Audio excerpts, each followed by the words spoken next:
The time is 19 minutes past 8 and Arik is joined by Irene, who's running for the faculty rep for sciences. Hi, so in your manifesto you say you want to persuade the university to provide more video and audio recording equipment in the sort of departments. Why do you think this is important? Well, especially in sciences, you have different sciences like maths or physics or chemistry where we use weird notation. I think it's very useful to see how your lecturer is doing it. Also, sometimes if your lecturer is using slides, those are recorded and uploaded to Panopto along with the audio, but sometimes your lecturer may decide to use the blackboard. And also, there are also other sciences, not only those three, but maybe like biology, where you use a lot of sketches and little drawings. I think it would be very useful to see what your lecturer is doing. So like getting more rooms with these facilities, I think it will be a great improvement. Okay, lovely. Yeah. And another thing you mentioned is you think the university should sort of provide like recovery for students from like after assessments or more efficient pastoral support. What kind of sort of forms of recovery? Do you have any ideas? So basically it's time to rest. So one of the problems that we had this term was like there was really no time to rest after exams in January. And my department, which is maths especially, because we sometimes had exams on Sundays, which was something that we just had to do this year for timetabling reasons. So if we could just, so you know how on the first week on the second term you don't have seminars because you usually you haven't covered enough material to do the seminars. So maybe we can move the Monday and Tuesday lectures more to the end of the week so that we actually give students a couple of days just to recover from those tiring and exhausting exams, just to get them refreshed to start the new term with new energy. Yeah, that sounds like a good idea. How about also transparency and sort of transparency and consistency, like with exams? Do you think the university hasn't been very transparent recently? Do you have like any examples maybe? So basically, if you try to look for the check-in process of the exams, it's not up there. Or I couldn't find it, and I've been trying to find it desperately for the last month. So what we found, especially in these times of COVID, that hopefully won't happen again, but we have to be ready, is that some exams were extremely long, some exams were extremely hard, and we were given no specific explanation for it. If you talk to staff, they will tell you that it was the first time that they were setting this type of exams, which is fine. And then they always go to, oh, but we'll just rescale your exams. Well, but that doesn't cope with mental health. Because if you come out of an exam and you think that you did very poorly, you didn't maybe answer the full exam, you think you're going to get very low marks, and you have a next exam, maybe the afternoon afterwards, or maybe some next morning, that is going to affect, again, your next exam. So rescaling is good. Yeah, I'm not saying that we should get rid of it. What's more, we should keep it, indeed, but it's just not the answer that I think is not the answer that students are looking for. Of course. Okay, so now to close off on a personal sort of question, why do you think you'd be a good science faculty representative over other candidates? I have a lot of experience. I started when I was first year. I was course rep, and I was very passionate about the role. I think it's what everybody saw in my first year, and it was a great opportunity to help everybody in my department. And then Majans was the previous maths department, and you just had him tonight, and I asked, and then I went for department rep, which is a great role when you don't only help your course but your whole department. And he told me experience is the best advice that I can give you, and after 2 years or 3 years by now in student representation, I can tell you that it is actually one of the best advice that you can get. So lovely, cool, thank you very much. We will be going now back to the green room where I think we'll find Beth and Claudia. How's it going down there? Welcome back to the green room. Me and Claudia have guests. We're not alone. We promised you guests. We've finally got some. We've got some. We've got Matt, Kelly, Sophie, all some familiar faces, hopefully, if you're watching this, definitely. No one knows you. We've got some former Sabs for you. We were going to ask you. We haven't done Sorry. I'm just excited to see you all go. Lovely working with you too. On your way out. We got some Sabs that are not repeat running. We've only got one Sab repeat running. Yep. Well, you can't. Should we do some? Should we do some highs and lows of your time as a Sab? I think that was the low. Right, let's start. Matt, let's go. High moments, any? This, obviously, it's got to be. Yeah, I saying my name in Lemon Press every time. Perfect. Just a surge of excitement. The lemon press, making And dreams the fact come they true. forgot me on the road to stable long-term employment. That was... Ouch. Tough. Make a joke out of me, why don't you? The lemon press are in the room for context. Should we keep going with the positives? Okay, and then we'll end on the negatives. Okay, no, yeah. I Some think, well-being coming through. yeah. I would say seeing people return to campus has been really nice because I was here over because I was Tears in here the over eye. lockdown and I walked around it by myself and looked at the geese and Longboy for a You're year and a half, not interacting with a human, and now everyone's back, and that's wholesome. And now there's too many humans. and I want you to go away. I want the duck back. Sophie, highs of being activities. So I'm going to go for something a bit wholesome, considering we're on URY right now. Yeah. My regular URY show. Yeah. Give a promo as well. Yeah, exactly. Self-plug. What time? Every Tuesday morning, 10 to 11 a.m. What do you do? Simply spot the suck up. Maybe okay. Hashtag ad. Instead of being too negative, to make sure all our viewers at home are feeling all right, maybe we do a constructive thing that maybe you'd not want for the next Oh, I SAB. thought you were going to say constructive criticism No, of the other side. Who's gonna Kelly, I hate you. starting some beef here? No. So what maybe would you like to see change for the next person to step into your role? I mean, firstly, don't try and work through COVID. Okay. Yeah. Because that sucks. You tried to do that twice, Matt. I did it twice. The first time was Terrible worse than the idea. second. Try was the operative word, I presume. Yeah. I mean, I took a day off with COVID and then came back and did 8 hours flat with like a 3.5 hour meeting in the afternoon. It was a lot. And also Kelly, what do you working from home. think? On a It was well-being really sad perspective. to watch. I was like, Matt, just go to bed. And you were like, no, I have to go to this meeting. I was I like, had stuff to do. no, you've got COVID, go away. I was working from home. Yeah, okay, from home, yeah. from home. Clarifying, you two are keeping within COVID guidelines and Yeah, restrictions. definitely. Not going anywhere No. near anyone with COVID. Right. So Kelly, for you, something that something you've learned that you would want someone else to learn so they don't have to go through the negative side of it. Something I still haven't learned is to have a lunch break. Oh. I would strongly Take your lunch recommend break. having a lunch break because me, hangry, 3 p.m. with a senior management at the uni doesn't end well. I think that applies beyond community and wellbeing officer positions, probably. I Yeah, don't know. for everyone. Yeah. But yeah, I'd say that's a big takeaway. And also, I hope that misplacement of students doesn't happen again. I think that's a really important thing. That was a difficult time, and we got through it ish. And on to Sophie. Yeah, moving on. I know, I don't think I'm the best person to pass on to for this, though. Yeah. I'm just going to say no comment. Okay. Nice and elusive. Yep. I'm sure the Lemon Press will be typing up some story. Anonymous pages, there we go. There you have it. There we go, yeah. We've also got, I don't think I've seen any of the official SAB accounts on our tweet wall yet. A bit disappointed. Oh, should we get on there now? I yes, think please. what would make, everyone else seems to be slacking. We've got some funny jokes. The Lemon Press have had a go. Oh. Another year, another USU election, still no gamer representation. Is that a hot button issue, do you think, for you guys? Sophie, as activities officer, should there be more gamer representation? Yes. Yes. Yeah.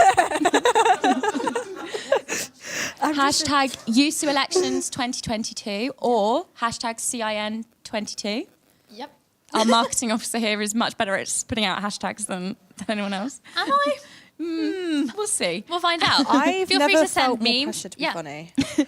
Yeah, so I don't know what to put right now, so just give me 5. I have Oh. one come in. It's on its way. okay. Oh, how funny can the SABs be? Fingers 3, 2, crossed 1. it gets moderated.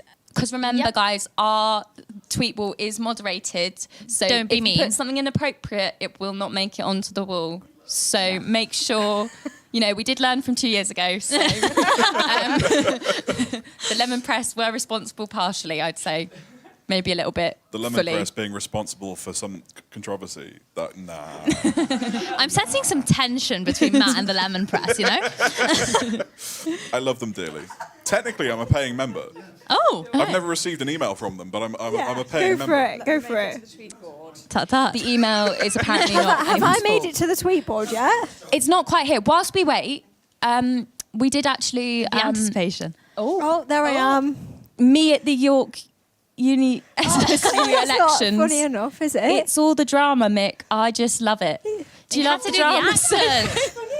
It's good. Well, there we have it, folks. Especially for like an on-the-spot meme. Yeah. Yeah, a solid 8 out of 10. Oh, what's Kelly got? Hashtag Useful Elections 2022. It's happening in person. Live, laugh, laugh. Please let me make it to the tweet board. And you too can make the tweet board if you just use those hashtags. Yes, you too can be like Kelly. Yeah, that's the real. Would anybody like to spot the dyslexic sound? I think Live, laugh, love. It's Okay, live, laugh, I love, retract not my live, previous love, statement. laugh. perfect. Yeah. Yeah, let's get a mic to Kelly. Tell us, Say, tell us. I used to call Annie Lister for 3 months until someone corrected me.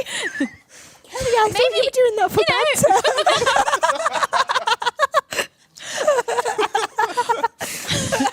Right, on the topic of colleges, actually, we were playing a really important game before in the last Green Room segment. Everyone loved serious. it. We've had really good feedback from that segment.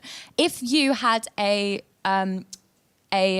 college that was to take your current SAB position, what college do you think it would be? And don't be lazy and just pick your own college that you were part of. Is my personal, just an addition. But it's the best college for the best role. Okay. So, Who's academic officer as a college? I mean, Alcuin is the obvious choice. Yeah. But that's lazy.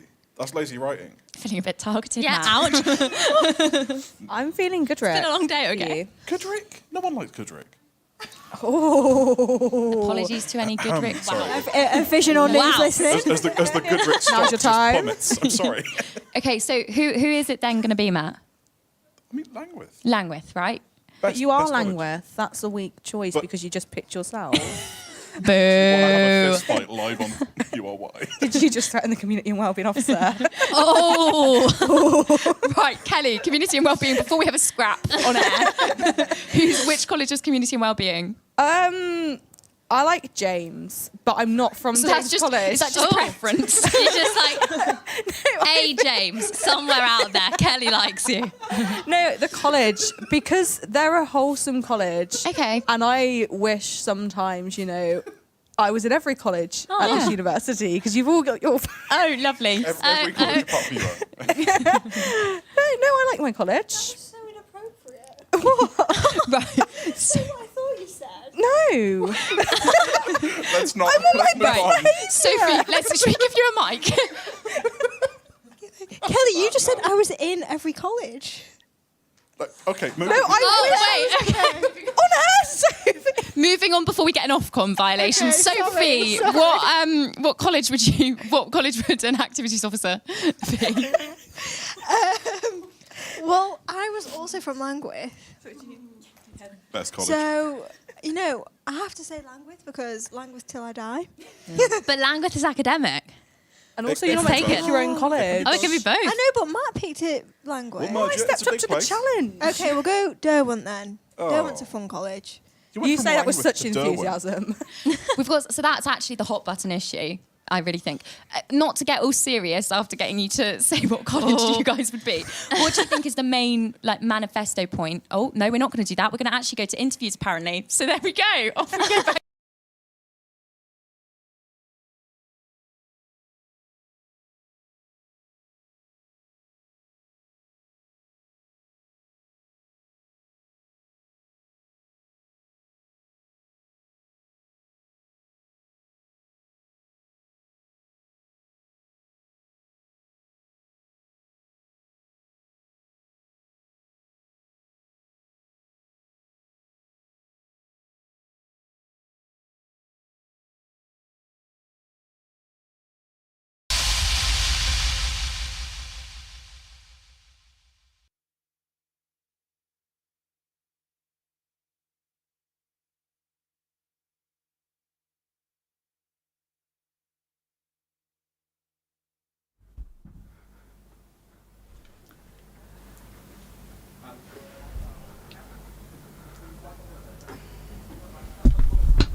Will Rowan, and I'm joined by Go now. Hi, I'm Will Rowan, and I'm joined by Hannah Nemo, who's running for Community and Wellbeing Officer.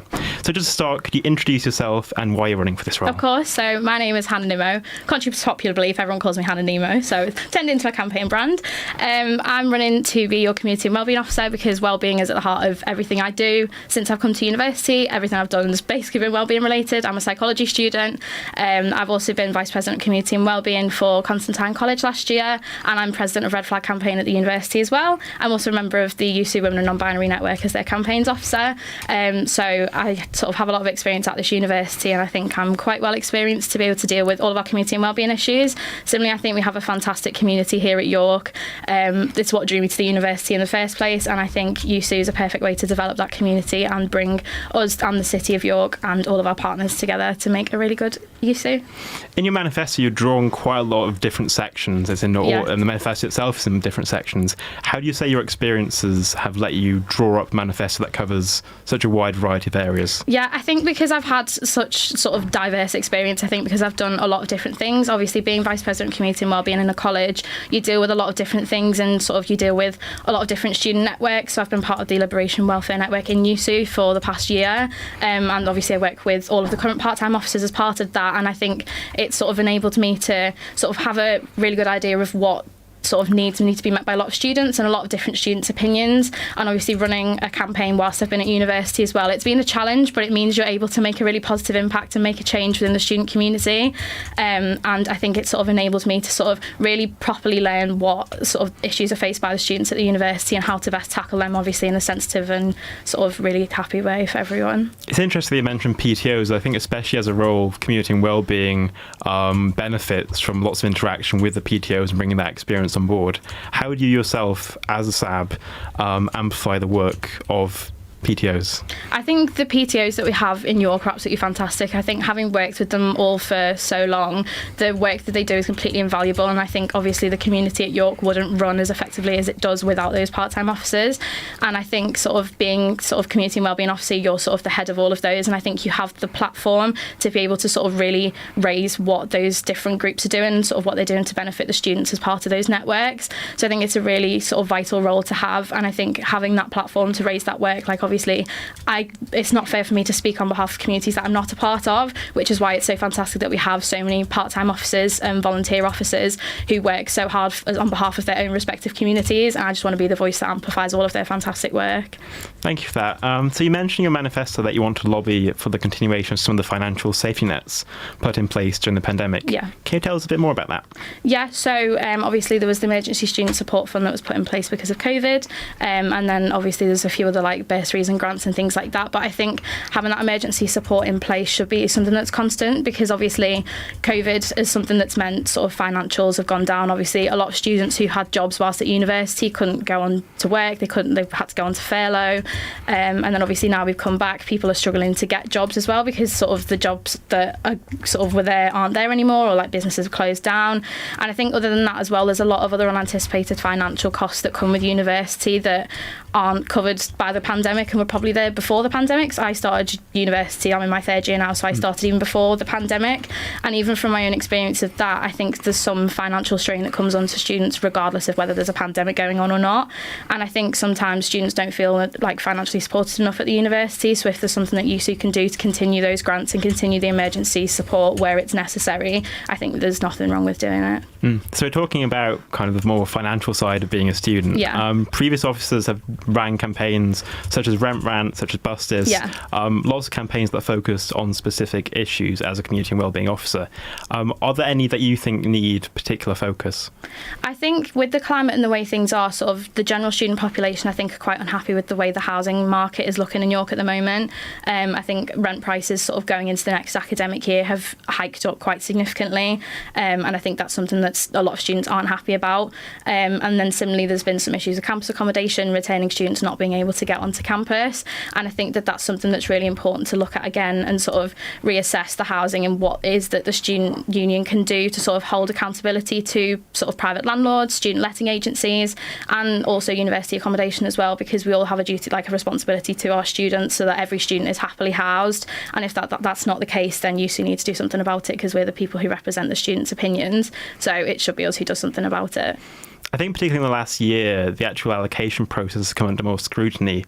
I mean, we had undergraduate students living, of course, all over the place in Hull, some postgraduate students in Leeds, and also 700 postgraduate students missed out on accommodation last year.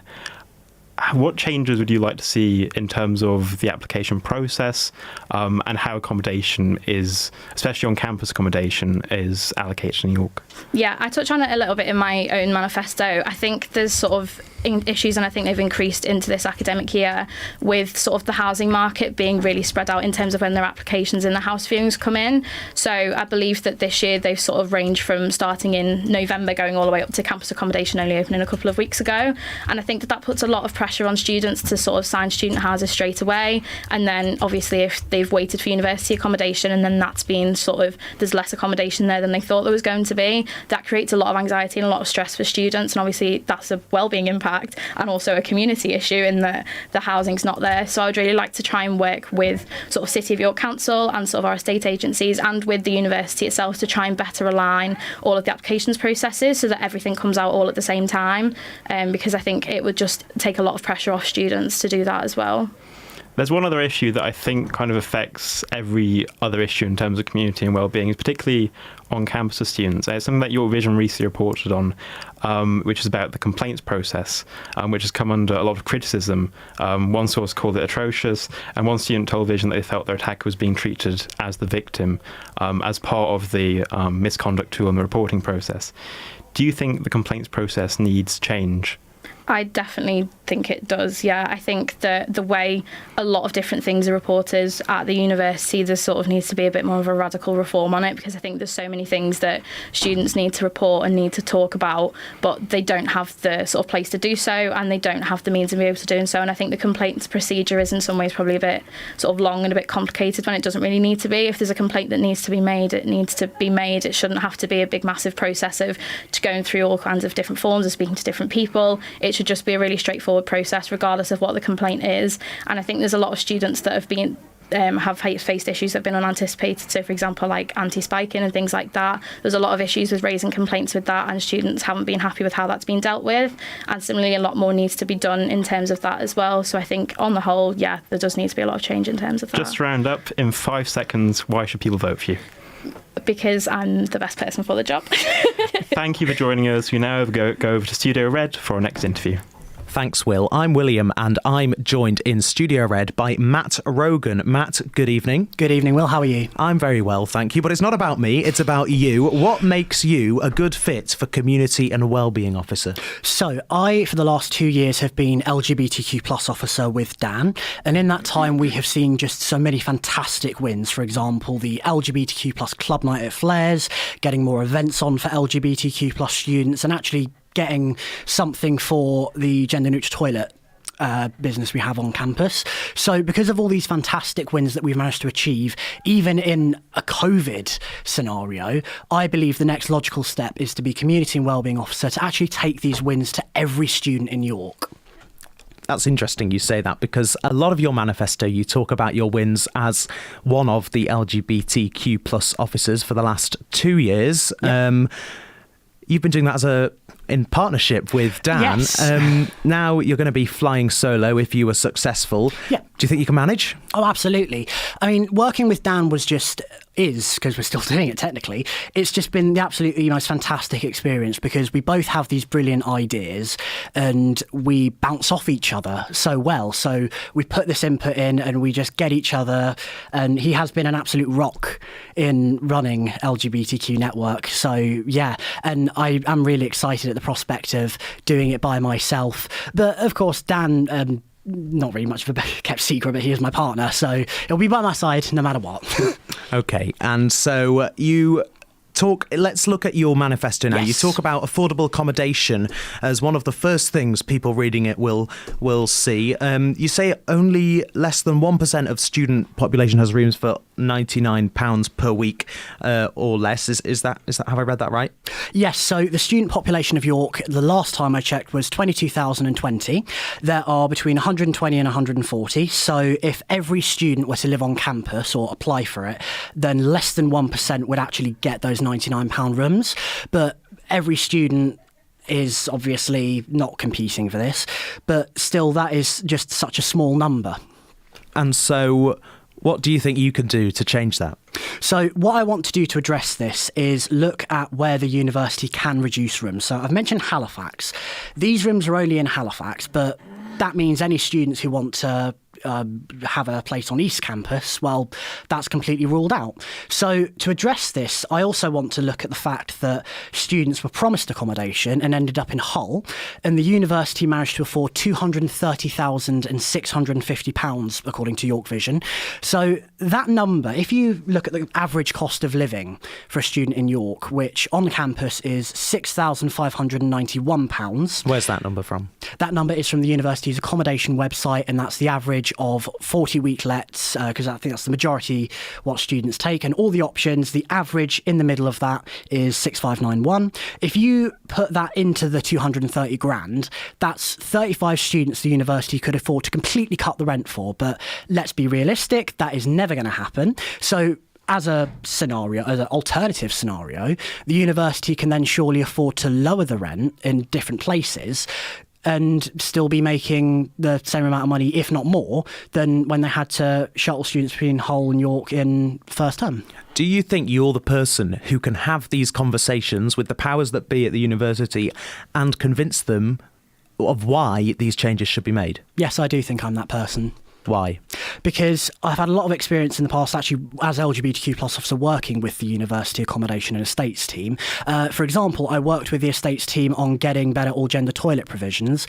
And when I went into the conversation with them about getting this better provision, we sat down and we said, OK, this is the issue that we've highlighted in our consultation. And there is clearly something that needs to be done. And when we just sat down and had that conversation, the head of estates at the time said, OK, I want to actually work on this. So I do think when you sit down and just have a conversation with university and say, we need something better for this, and here is a solution, as I've said, 230 grand in one term they can afford.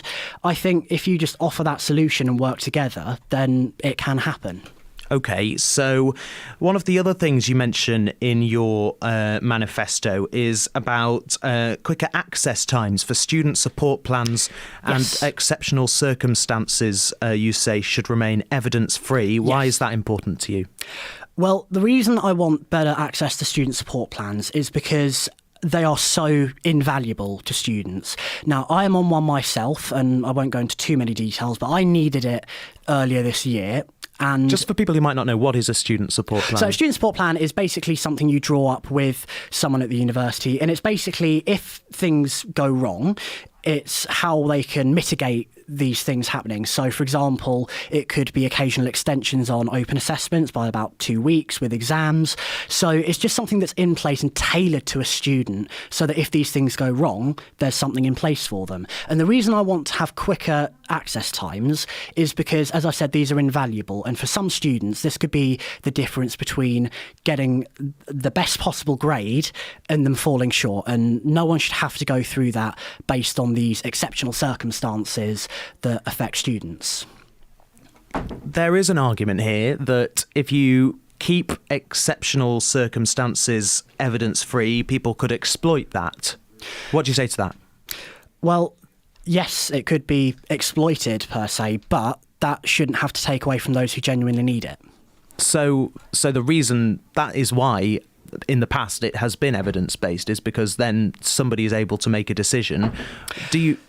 However, one thing I would interject on that with is if there is a student going through something in a short-term period, getting something from, say, a doctor's surgery, that requires finance, so 30 quid, 40 quid for a doctor's note, and then there's also the wait time for that.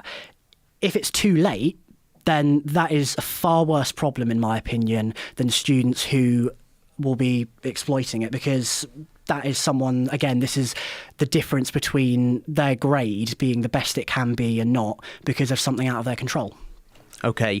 We've already spoken a little bit about buses. You were talking about the money spent between Hull and York last term. But you're also interested in the buses in York. It seems community and wellbeing officers are forever burdened with buses. What could you end our problems with buses in York? Well, I'm not going to promise that I'm going to end it because I'm not going to make promises that I can't keep. But what I will promise is that I will lobby First Buses better because, as we've seen recently, they've put their prices up, which means that they're making more money whilst we're getting the same service where buses are overcrowded, which I didn't say this in my manifesto, but from a COVID perspective, that is just fairly unsafe. And also, if their prices are going up, but we're not getting the value for money, then that shows there is a clear inequality, and I will address that. And one thing I would say is that to solve the issue of overcrowding, the 66 and 67 currently, that it's free between campus and then goes on into town. A simple solution would be bring back the UB2 and have that free between campus, and then in addition to the 66 and 67 running, because they have more income now, First Buses, from the prices going up. And if they could do it last year, then I would argue they're able to do it this year. OK, I want to ask you, we're into the last minute now. Of course. What do you make of the, if you were elected, your predecessor would be Kelly Barmer, who's the current Community and Wellbeing Officer. What do you make of Kelly's work in the role? I think Kelly's work in the role has been absolutely fantastic. She's taken just such a wonderful approach to the role. She's been so willing to work with everyone across the board. And that's what I want to do as well. I want to be working with everyone to get the best possible things we can for students. And that's something from Kelly that I really admire, how she's wanted to work with everyone. And I definitely want to emulate that with myself. Matt, thank you very much. You gestured that way, which for our viewers on YouTube means something. If you're listening on the radio, perhaps not, but we can now go over to Studio Blue, where Matt Wood-Perkins is joined by Kelly Barmer. No, it's not Matt. It's Scarlett. I beg your pardon, Scarlett. Thank you for that, Will. It's me, in fact, Scarlett. I'm joined by Kelly Barmer, the current Community and Wellbeing Officer. Yes. Kelly, how are you this evening? I'm good, thank you. I've had half a pint of water in about That's good. minute. I think that's good. I'm parched, but I'm having fun. Yes. I think that's the best way to be on candidate interview night. How are you feeling about your time in office? Oh, it's been wonderful. Yeah? You don't sound so sure. Yeah, it's been good. I've enjoyed the campaigning aspects. You know, it's been great, and I feel like I can't quite remember everything I've done, but I think the uni will remember me. We're definitely going to remember you at URY. We've had you on loads, and you're always wonderful to be interviewed. How satisfied are you with your time in office? You've obviously done a year, well, nearly a year. It's not a year yet. I'm not that old. Not quite. This blonde streak is great, I tell you. How satisfied are you with it? I'm happy, but you don't know why I'm happy because I can't tell you yet. Right. That sounds like there's stuff in the works that is about to explode onto the scene. Yeah, it's like next week onwards, I'm like, pow, pow, pow, pow. Because you've had 2 big manifesto wins. Signposting guide and the health week. Yeah, the health week stuff. Yeah. How are you feeling about those? Happy. Did they go the way you wanted them to? Yes, the little cards to the signposting guides being printed by the uni now. Ooh, very nice. So I think that's a subtle win. Yes, it's 20 quid, but the fact that they've admitted it's a good tool is a good win in itself. And then I think the health weeks I'm really excited for. I really hope people turn up to the welfare on Tuesday next week. Please come. I've been planning it since November. But it'll be good fun weeks, yeah. And how well would you say you've collaborated with your other sabbatical officers? There are obviously 4 of you.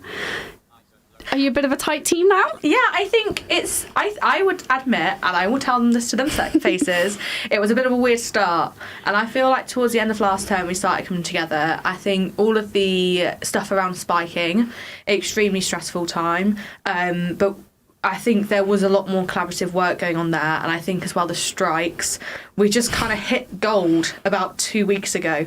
That's really It's nice. been quite a difficult time for the team over strikes and what we're going to do around it, but I think the approach that we've taken now is good, and we're vibing. Yeah. And is there anything you would change about your time in office if you could go back and do it all again? Just take a break. I'm the devil, and HR probably hate me for it. So this is very bad practice for any future subs out there. I literally don't have lunch breaks. I just forget. It's not structured in my day. I lose the time in my calendar, and there I am eating porridge in front of people I should not be eating porridge in front of. That doesn't sound healthy, which isn't ideal. great. Yeah, but my biggest thing, if I could change anything, is actually just to take a break, because being hangry at 4 p.m. when you're in a meeting that you just shouldn't be hangry in ain't fun. That would be my biggest change. Is that also, what's your advice to the next person to take your role? Take a break. Take your lunch breaks. Hold Take on your to lunch them. breaks. Plan them in. Like, literally, the moment you step into that office, put lunch in every day, 12 o'clock. Don't let people book over it. You don't take it. What's the one thing you're most proud of? Oh, that's a spicy question. I don't know the answer to that yet. Okay. I think there's still a lot more to come. All right. We've not seen the last of you yet. Yeah, don't worry, I'm not rerunning. A bit late to announce that one. No, I have a few things up my sleeve, and I think those are going to be some of the bigger pieces that I'm proud of. I think so far I'm proud of the spiking response in the city, which has a big thing coming up, hopefully. I can't announce because that's Sav Live. But yeah, I think that will be one of my biggest things. And I think as well, like the response that we've had in the venues and the way that I've managed to pull together work with like the police in the city and a lot of our York Party's partners and stuff like that. I think that's been quite a good thing for me to experience doing, and it feels like I've been quite productive in that. And very quickly, we've got like 30 seconds. Oh, that's been quick. I know. What's one thing you wish you'd done? Oh, well, that's not a quick question, is it? I wish I shouted certain things from the top of a rooftop, so like they're as loud as possible for all to hear. I think that's a wonderful one. Thank you so much for coming on, Kelly Barber. That's a wonderful one. Yeah, I like it. Thank you so much for coming on. It's always lovely to speak to you. We're throwing over to the green room now, in fact, with Claudia and Beth. Welcome back to the green room. We've sadly lost Kelly, but we required Chris Moore from the Lemon Press. Hello. Hello. Nice to have you here. The Lemon Press released their new issue today, hot off the press. Yeah. Election special. It's good quality paper. Oh, it's excellent. Is it eco-friendly? I don't know. It is. I mean, I'm sure it will end up in some people's recycling bins if you're going to chuck it. I know it's packed with election candidate. Any favourites? Any favourite segments? So we've got our election supplement spread. We weren't, we didn't know who the candidates were, so we just had to make up our own ones. So I believe the Lemon Press, we are supporting Joseph Kony for president. Resourceful. 10 years on from Kony 2012. We've endorsed a non-fungible token of Wally from the Where's Wally cartoons for activities officer. Could you find him, though? I believe we have found and lost Wally in our time as the Lemon Press. I don't know why we've endorsed Wally in relation to previous activities officer. It's purely coincidental. Nobody could possibly comment. We've endorsed Dominic Cummins' Substack for academic. We've endorsed the one thing we didn't want to happen for community and well-being. And Kurt Zuma's former cat has been endorsed for sports president because it deserves a good turn. What team does he play for? Well... The cat. The cat, yeah. I think it's anything but West Ham at this point. So... This is just... That's not a joke I got. No, me neither. I'm glad it's not just me. A footballer kicked a cat and it... Yeah. Oh. Taken away, so it's no longer his cat anymore. It's under investigation, and so we cannot comment on an ongoing story. Of course. Just for the Ofcom compliance, guys. I mean, cat is a cat. video. Confirmation that the cat has been taken by the RSPCA. Well... Hey. So, I know that the Sabs are quite the fans of the Lemon Press. I've heard, Matt, you read it on your lunch breaks. I keep a copy around in case I need to bat away any students that want to ask me questions. It's convenient. Who's your favourite author? Oh. I mean, I do like the old references to Jim Fudge, which for those. Oh, hang on, Finn Judge was too long ago for many people to remember. No idea who he is. I'm so old. The two terms are showing through. 5 years of showing. Yeah. I turned 24 a couple of weeks ago. A moment of silence for Matt's age. Well, I have this problem all the time. I want to reference something that happened, and I'm like, oh, it happened in my first year. No one will remember that. Yeah. And then I do it anyway because what's a lemon press joke if no one gets it? Sophie, what about you? Any favourites? I like them all. There we go. Impartiality, tick. It's difficult to reference certain articles without Ofcom ruining us. Wait, are you wanting a favourite author or a favourite article? We have about 30 seconds, so favourite article? I appreciated the article about the new Flares night. There you go. Oh, no. Yeah. And now back to the studios.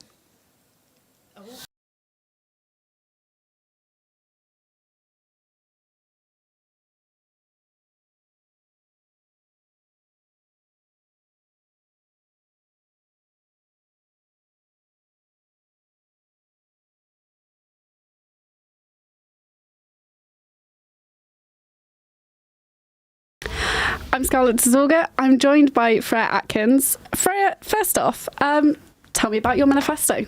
Hi, well, I'm Freya. I'm running to be your Disabled Students Officer, and the main goal of my manifesto, I suppose, is improving the entire experience of disabled students at the Uni of York. I think we've been let down a bit for a bit too long, and I think it's time that we made ourselves known and proud and so engaged with the disabled community, because I think that can only enrich not only the student body, but then the industries we're going after, and to me that's really exciting. And give me the main ways you're planning on doing that. So at the moment, my main points on my manifesto are to improve the use of student support plans. I think they need to be signed or acknowledged that they've been read, especially within departments where there's multiple lecturers. I've been into too many seminars where they don't know I'm visually impaired, and that's a disadvantage to my education that I'm paying a lot of money for. My second one is to sort of expand the disabled student network. I want a feeling of community and pride. I want students to be able to say, yes, I have a disability, but I am so proud of the rich and diverse community that I come from. And thirdly is to educate staff and students, able-bodied, disabled, however you wish to identify, to have empowering conversations around disability, both in and out of academics. We need to be seen, we need to be represented, and that is something that I promise I will fight for if I get the position of Disabled Students Officer. So that's a lot of kind of flowery language, if we like. How are you actually, the student support plans, I get that, that's great. Yeah. How are you actually planning on implementing, expanding the DSN? How are you going to do that? So for me, expanding the DSN, I think particularly would involve perhaps collaborating with other officers on the UC board, such as wellbeing, LGBT, because there's massive intersections, particularly in the disabled to LGBTQ+ community. And I think we should really take advantage of that. And I also want to expand the diversity of events and the outreach of the network in terms of both online and in person. I want the network to be, as a prospective student coming to York, you go, wow, they've got a really solid network for me there, where they do events like they do a coffee morning, they do a casual cocktail, they do a craft or a campaign. I want it to be a real collaborative and diverse community. And how are you going to make sure events like, a coffee morning is accessible for everybody? So firstly, I suppose the most important part is picking a venue. You can pick a venue as well. Picking a venue that is accessible to all students, a place where people feel comfortable. So that would be having discussions with the members of that network, showing interest. Who wants to come to this event? Okay, what requirements do you have as individuals, and how can we make the best resolution for everyone? Because the thing is about identifying as disabled, it's such a massive spectrum. And some things that seem so accessible to someone from an outside eye would be a massive barrier to someone. So it's being able to identify who's coming, how we're going to tackle this, and everyone's comfort levels and needs. That sounds pretty good to me. You've got about 30 seconds left. Okay. So what's the one thing you want people to take away from your campaign? That disabled students have a voice that is loud and clear and proud, and we are so excited to contribute to conversations both in and out of academics, and all we need is for you to listen. Thank you so much for thank you for coming on and sharing your plan and manifesto with us. We're throwing over to Studio Reds now, I think, for the faculty rep. Yeah.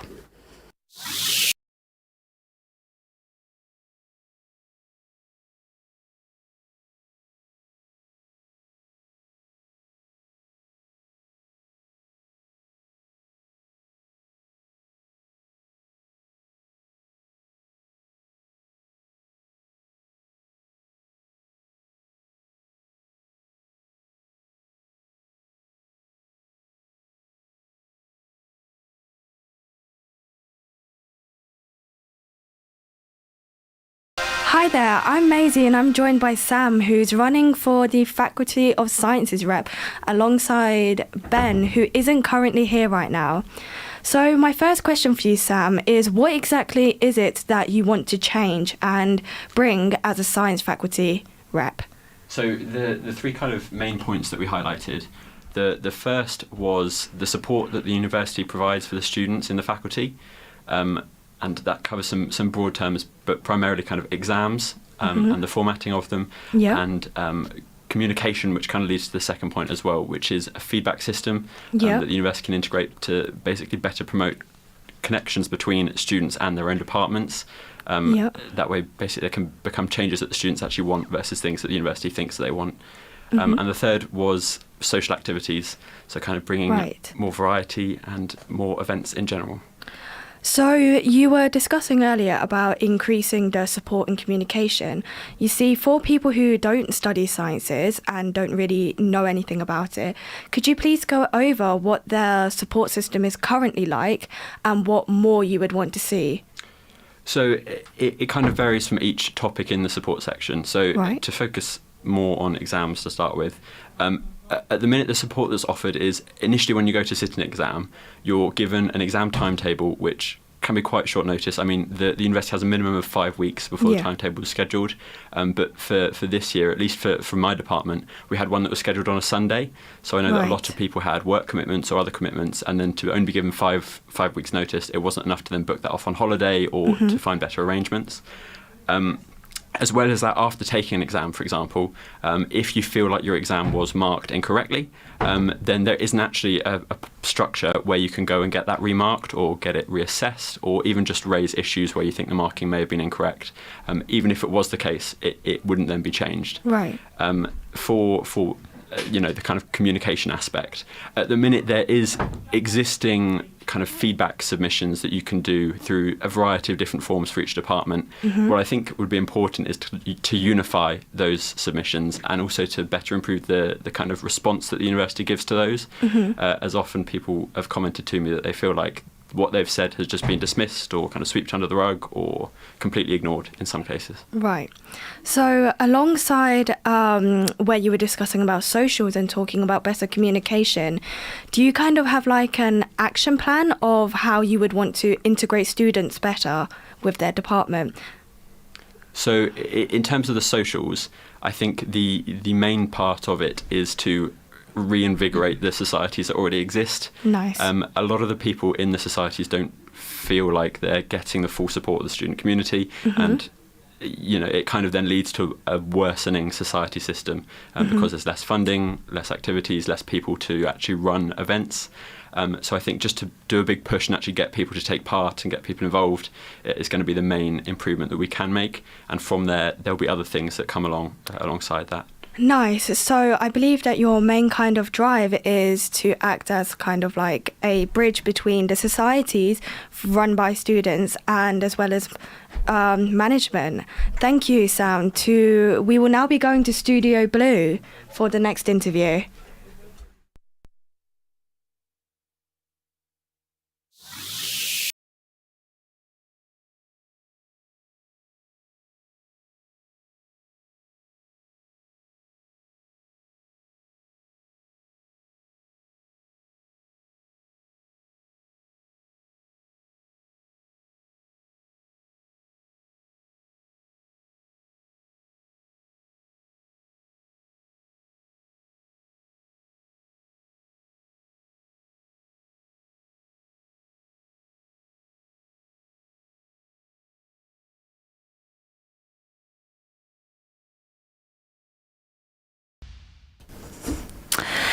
Hello, and I'm Hannah Bragman here, joined by Katie and B, going for the LGBTQ plus officer roles. So tell me, why are you interested in these roles? Who wants to take that? I guess for me as an individual, like something that we really want to focus on is accessibility, because we feel like that's something that perhaps needs a little bit more work on and a bit more progression. I was actually reading a Stonewall report, and in it said that exactly 51% of UK LGBTQ disabled students actually hide their identities at university, and I think that's such a shocking statistic as someone who is a disabled LGBTQ student, and something I did actually do myself before I came to uni. I was really drawn to the role because I was like, I want to sort of marry those two elements of being a student. I think as well, I'm actually currently one of the lesbian representatives on the network. I just think seeing like some of the events and stuff, like very much there's a sense of like, oh, we've got a club night, we've got like non-drinking like events and stuff. We want to do more events, and we want to make sure they're accessible, and we want to consider everyone. We're the LGBTQ officers, but that also doesn't erase the fact that people who are part of other minority groups attend our events, and we really want to be more intersectionally led with the approach. Of course, and you mentioned accessibility there, and in your manifesto you also focus on it quite heavily. Yes. So how are you planning on making these club nights more accessible, more comfortable for more people? Well, I think a big part of our campaign, we've made sure that all of our posts are accessible, which is something that's very important. Just like the colour contrast. They can be read. Yes, they can be read. But in terms of the club nights, even stuff like, you know, silent discos, so for people who have epilepsy, who can't look at flashing lights, or just people who have any sensory issues or mental health issues, any sense of anxiety for why they can't go to the club, whatever situation they may be in, having those silent discos or quiet movie nights, for example. Or we said a big thing that we've seen also is a lot of LGBTQ events that are accessible or also then always sober, and that's not necessarily the case, because there will be so many students who perhaps don't like the clubbing environment but still want to have a drink and, you know, have a social time. Have a chat, have a social time with their friends. Sometimes sitting in Bobo's and having a cocktail is the best time you can have. Why aren't we doing something similar on campus? Exactly. Very true. And another thing you mentioned was about combating misgendering in class. So how do you plan to combat this? So I think there's been some really great approaches by lecturers. You know, some of my classes, I'm on the English course, so perhaps it's a bit skewed here. We'll ask for like your pronouns and things like that, but I think we want to make that a more compulsory approach. You know, you should have to, you know, be allowed to state your gender and like have that, you know, transparency with your lecturers, that they understand, you know, I'm not just a woman or things like that. And I think, you know, things like making sure that people's pronouns are able to be accessed, but even just self-identification. It's so complex within the uni. I live in like a house full of trans people, and the process to go through it is just so difficult. Of course. Thank you so much for joining us. We will now go over to Studio Red.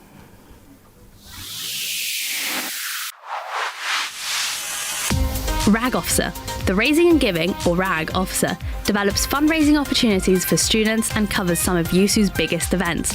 From raising money in freshers to hosting and organising RAD Week, they are dedicated to ensuring our RAG charities receive funds that keep their services alive. Hello, I'm here with Ellen. So you mentioned in your manifesto that you were looking at trying to get more large-scale RAG activities open, like Jailbreak. How would you envision doing that?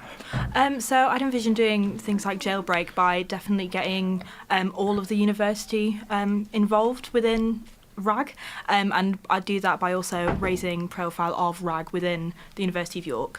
And I think a big thing at the moment is not many people know what RAG means. I've asked today, people think it's something you clean a whiteboard with or pulling somebody's hair. So I think definitely a part of that would be raising awareness of what RAG means and the fantastic work that people who already work on RAG do. And also get involved with like a high social media presence to do that as also. But also make sure that cross-campus, so using both Campus West and Campus East to hold these events, and also getting in touch with like local community organisations and stuff to really get the most amount of people involved and stuff that we can. So, yeah. I know a lot of different societies have done their own charity raising and giving events in the past that have either gone through USU-RAG or gone to a particular charity. Do you know how you would support non-college and non-university-wide initiatives like that? Yeah. Well, I think the main thing at the moment to do with that is there isn't actually a RAG officer in position. So there isn't that one person for, say, a society or a non-university thing to go to. So I think definitely being that person to be able to answer all of those questions and things like that would definitely help with that. But yeah. Okay, and how will you work to make the communication between the societies and USU better? I think, well, as I've just said, there isn't currently a RAG member of USU in post. So I think weekly emails with college RAG officers, because I'm also Alcuin RAG officer at the moment, and there definitely isn't like a very streamlined and continuous link between USU and RAG as a college body. So I think setting up like a dedicated page or somewhere on the USU website that people can get in contact with me if I am successful, would definitely aid in that. I'd just really like to encourage communication through email, social media, lots of, yeah. And finally, going back to mentioning about Jailbreak, is there any other large-scale events that you were considering bringing back to York or wanting to like start your own? Yeah.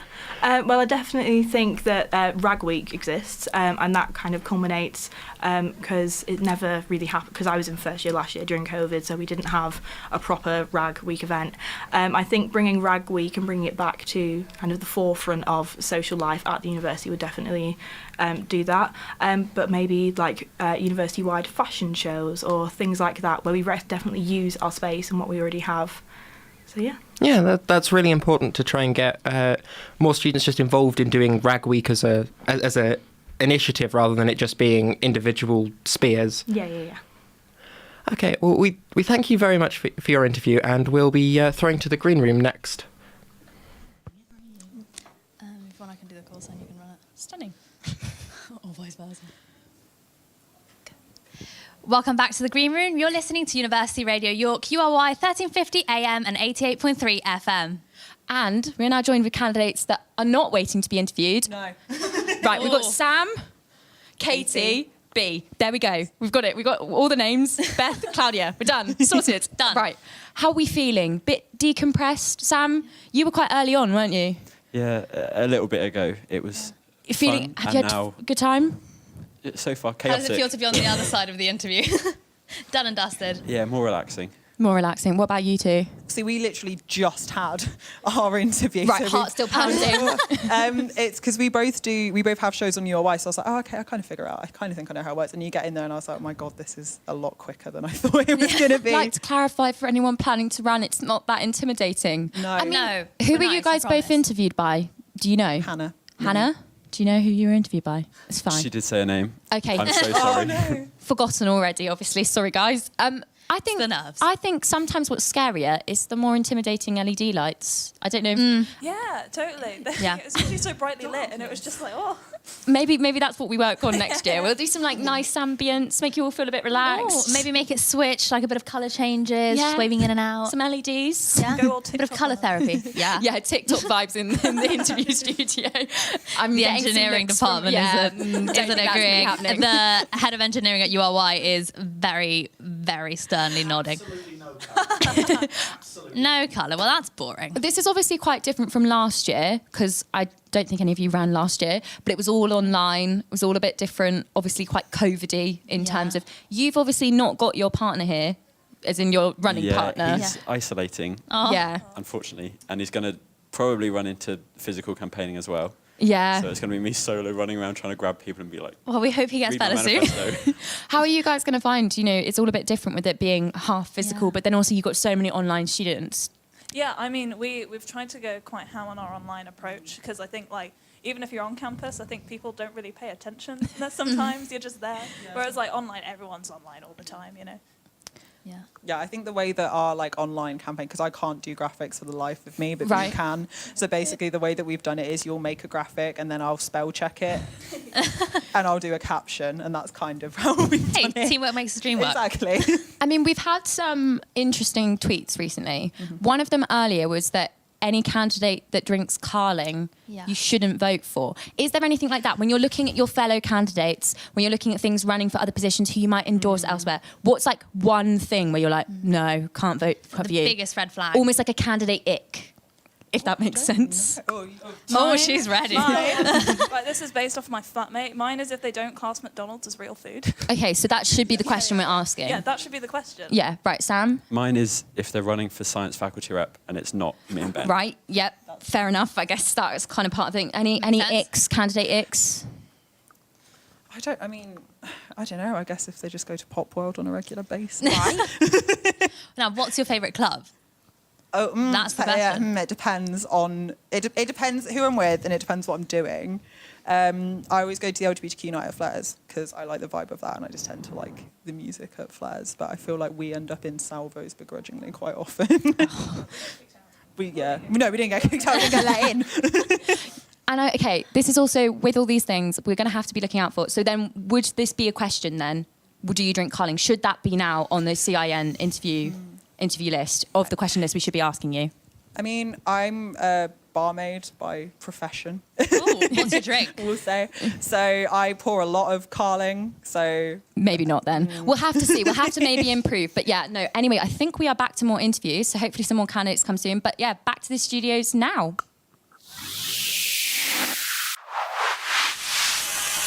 Volunteering Officer. The Volunteering Officer develops opportunities for students to become involved in volunteering. In 2020 to 2021, over 750 students took up volunteering through USU, contributing over 14,000 hours of their time. USU Volunteering Officers facilitate a wide range of opportunities to volunteer and support a whole range of projects. From one-off events to longer-term opportunities, the Volunteering Officers are at the heart of developing an inclusive and strong campus community. I'm Zoe Irvin, and I'm joined today by Ollie, and you're running for Volunteering Officer. So I'll start the questions off with, in your manifesto, you pledged to introduce micro-volunteering opportunities, and so can you just give us a little rundown of how that would work? Yeah, so currently there's only micro-volunteering kind of comes and goes. So I don't know if you saw a while ago that NightSafe did their one-off kind of volunteering night where you could sign up and do a shadow shift. So my plan is to kind of introduce that on a more regular basis because a lot of students are kind of unsure about the volunteering opportunities that they want to be involved with. So my plan is to kind of allow it as a kind of taster, and I'll work with all the volunteering opportunities at USU and across the university to try and kind of implement this. And the kind of plan is they can get involved as a one-off and they can, just leave it at that. Or, if they're interested after that one-off opportunity, they can kind of move from there and get involved and kind of commit more longer term. So in terms of demand, you mentioned was it NightSafe sort of did a pilot scheme, so you'd try and do more pilot schemes and then introduce it like a larger scale? Yeah. So that's kind of the idea, is that we want to kind of test it across the board, and because we've got different types of volunteering opportunities, because we've got NightSafe and then they're kind of physical and they have their kind of type of volunteering, and I want to kind of pilot it among different types of volunteering groups among like the 19 that we have, and just kind of trial run it and see where it goes from there, and then if it is successful then we'll kind of push it out on a larger scale. And your manifesto states that you will bring together all USU opportunities, college committees, and university and student union staff to create synchronised communication between all key stakeholders at the university. So how do you plan on achieving this goal? So one big part of my manifesto is the idea of a volunteering hub. So right now USU has a website, or a page dedicated on its website to volunteering opportunities, but it's a bit outdated and there's opportunities on there which are kind of from months ago, which are kind of not accessible, and it doesn't really give clear information as to kind of what there is able to be involved with right now as a student. So my idea is to kind of link external partners, partners at the university, so careers and placement teams and USU opportunities, kind of bring it all together and have one accessible online page where students can go, this is what I want to get involved with, this is what there is, and this is how I do it.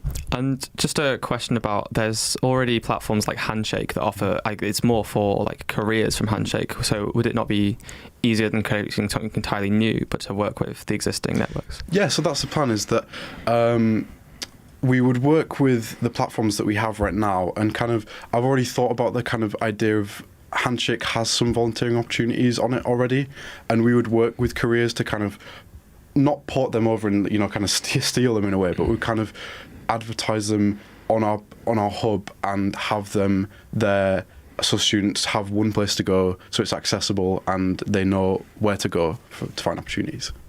And just a final question: what volunteering work have you done in the past? So I've been volunteering for a very long time, and specifically one opportunity that I'd like to kind of point out is when I was 15, I was the chair of a kind of local charity back where I'm from, and which kind of organised festivals and worked for elderly loneliness and that kind of thing. And at university, I'm involved in kind of college committees and that kind of thing. So thank you for joining us. We're heading over to the green room next for more content there. We are back in the green room. We haven't moved. We haven't changed. We didn't have time, actually, between that interview to get up. We just sat here and chatted. Basically, I think the important thing is we do need to verify that you're real students, real York Uni students. You can't be running for PTO positions without it. So I think to check your student status, we need to ask you the most important question, which is what is the most uni lifestyle meal that you've had where you've looked at it and you'd be like, yeah, that's student budget. Who's going to kick it off? B, you going? I've learnt to cook now, but last year I was a huge advocate for the dinosaur nugget. And Oh, so yeah? I'd have that, and then I would boil frozen broccoli. Oh, and right. It was not good.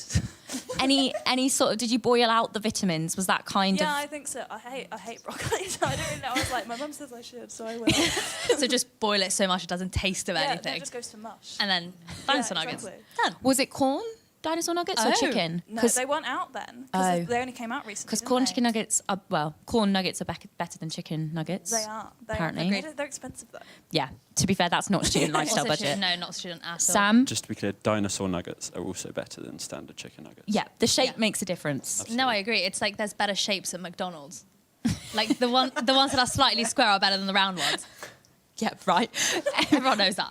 You are all in second year, so you've had time to get your bad student meals out. Are you just a great cook, or are you? So in my first year, I took a leave of absence last year Yeah. because in my first year I was undiagnosed diabetic, Oh. which was a bit of a surprise, but it meant that I ate so much food in my first year. It was pretty Was incredible. it pasta with cheesy pasta? Well, cheesy pasta wouldn't have quite been enough. Okay. So it would have been something like a whole bag of cheesy pasta and 2 Ben & Jerry's tubs and the Right. Chinese takeaway. Yep. And probably a few other things. It was just a light snack. Absolutely. But, you know, in terms of, like, worst food, just anything undercooked. I feel like there's so many ways you can get ill. Chicken, always the one. Yeah. Chicken's Like scary. salmonella. When you get halfway through and then you start to see a bit of pink and Yeah. you're like, oh, a bit too late now. I'm in now, yeah. Just finish the rest. Right.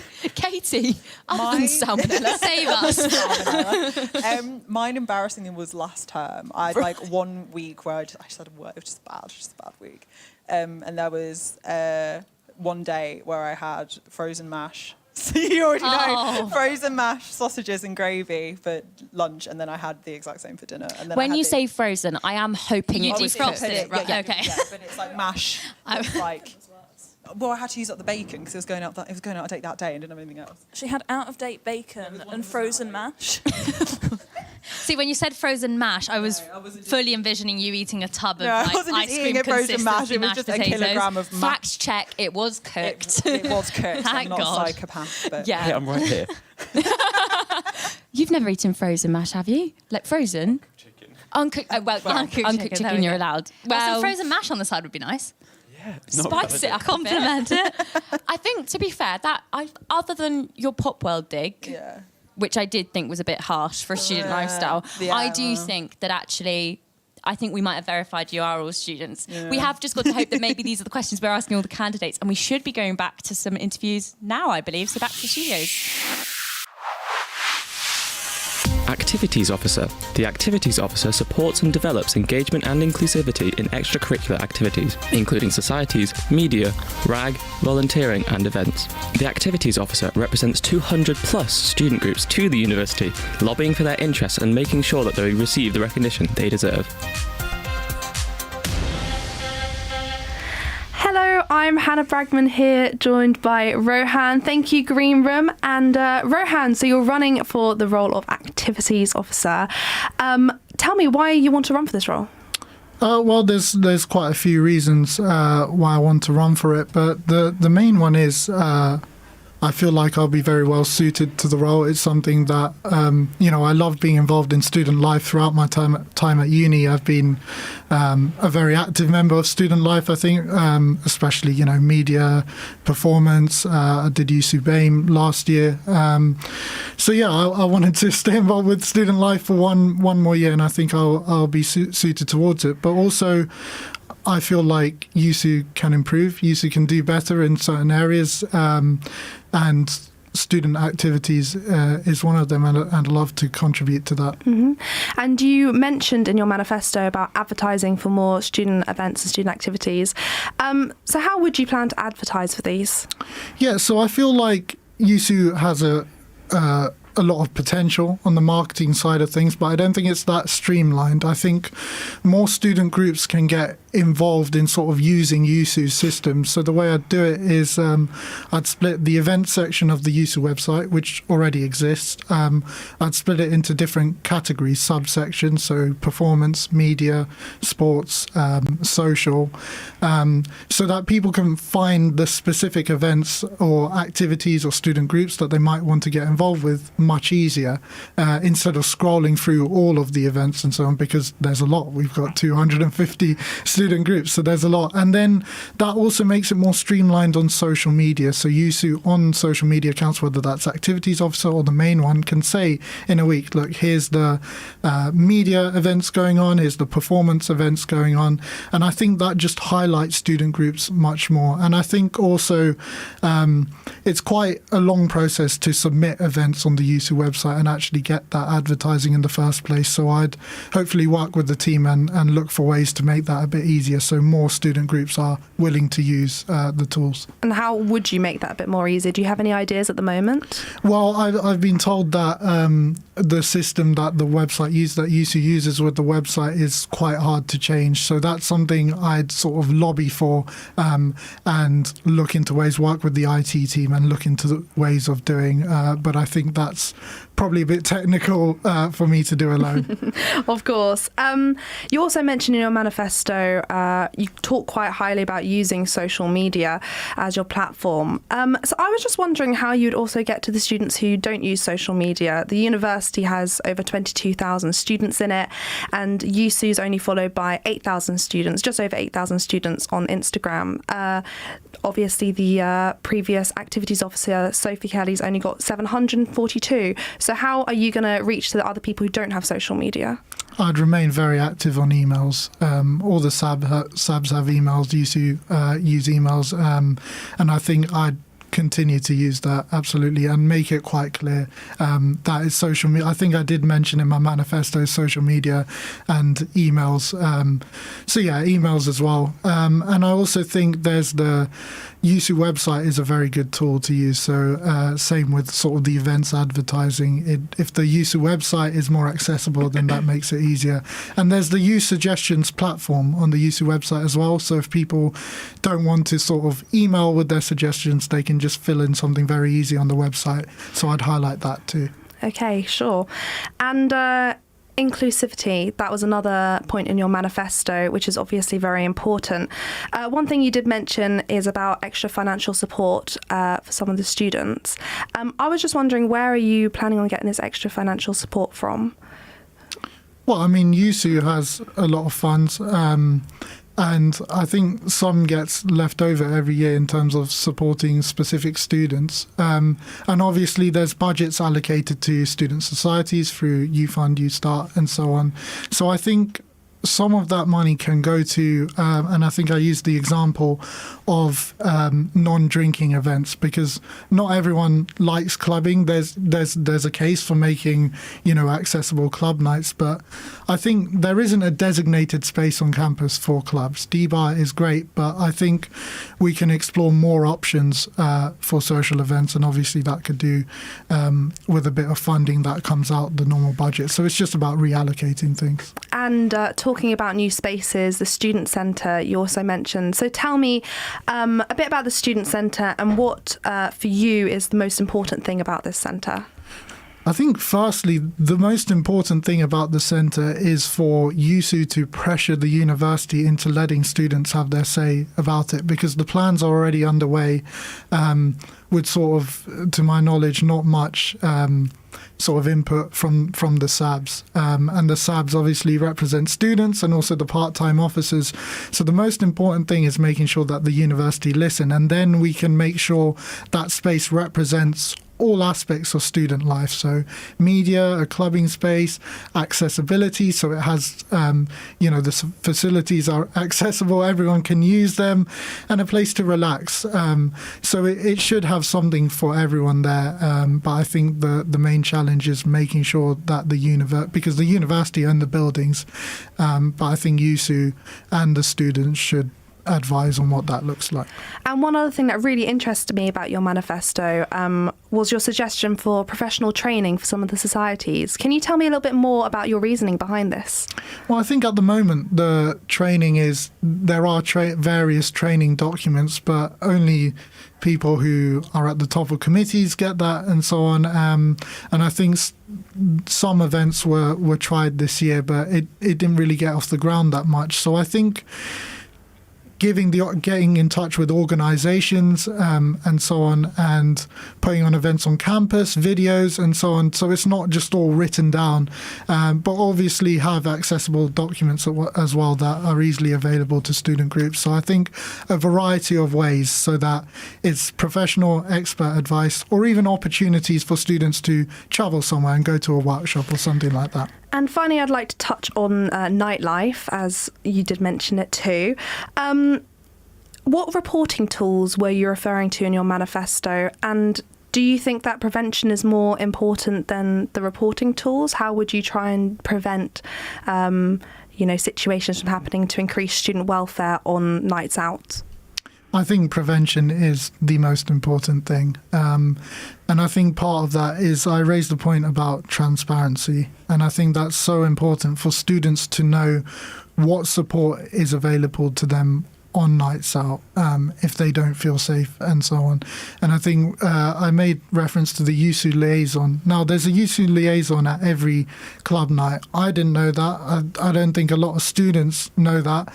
But say something happens with a bouncer, which does happen, a student should be able to know that there's someone from USU present there who they can go to and have things dealt with or be looked after immediately. And I think that's so important.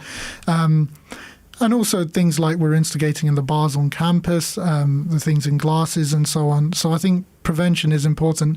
And reporting tools as well. There's various reporting tools, but often it goes straight to the university.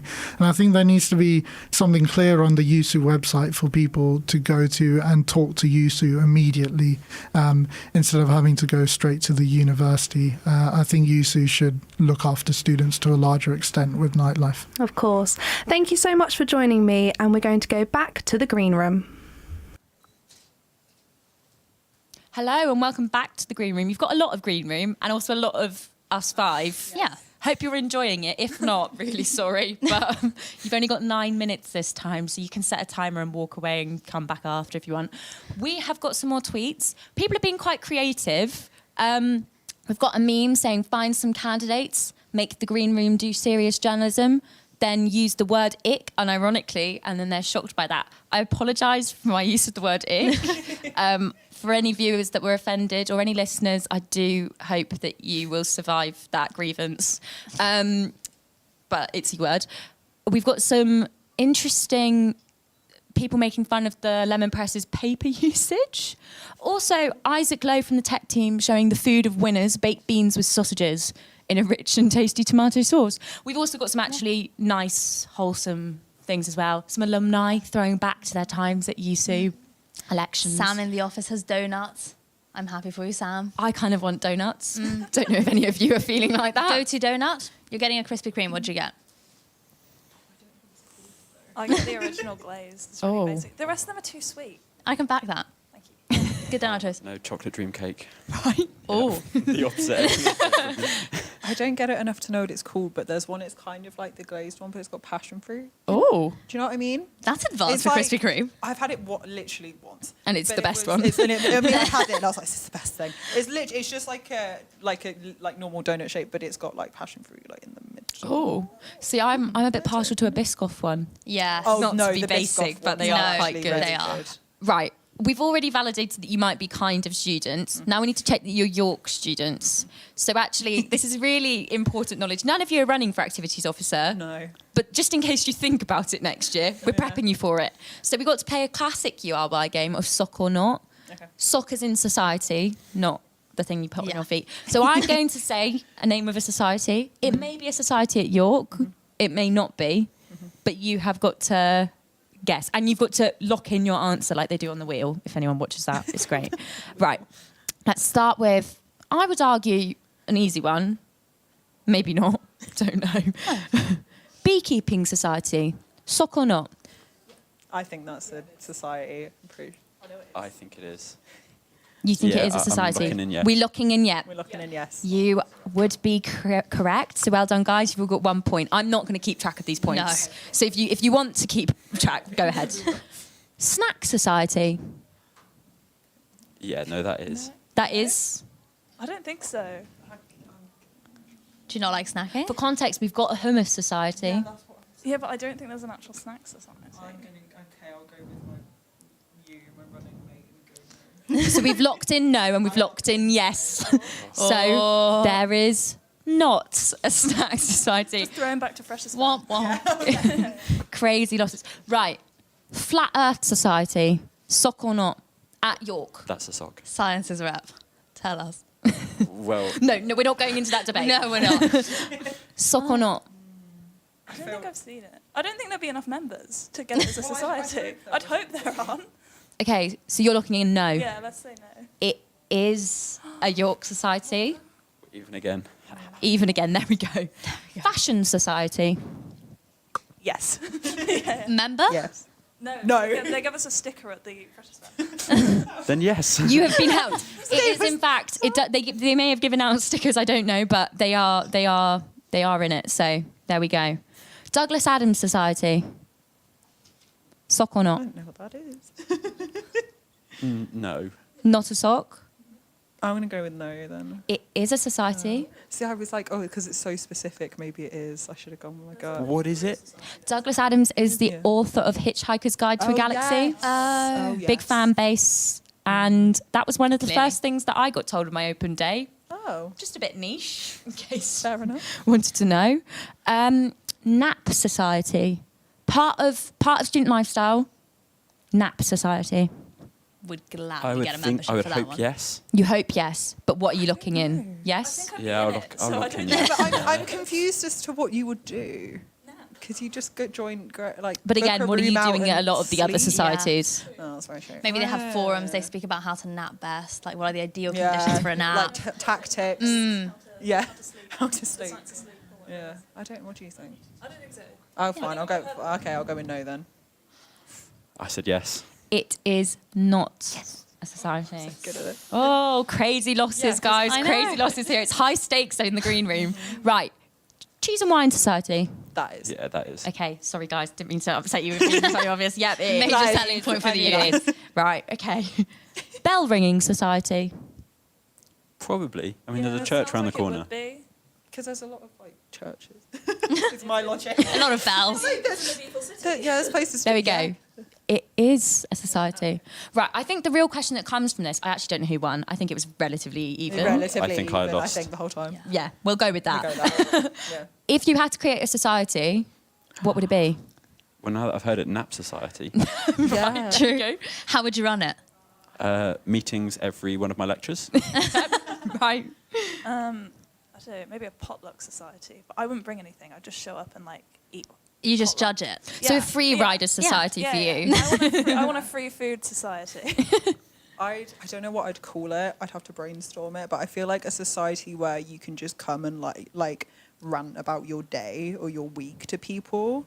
So you can like people you don't know, but it's just so like you can get it off your chest without it. What do you do if you turn up and it's like your course mate?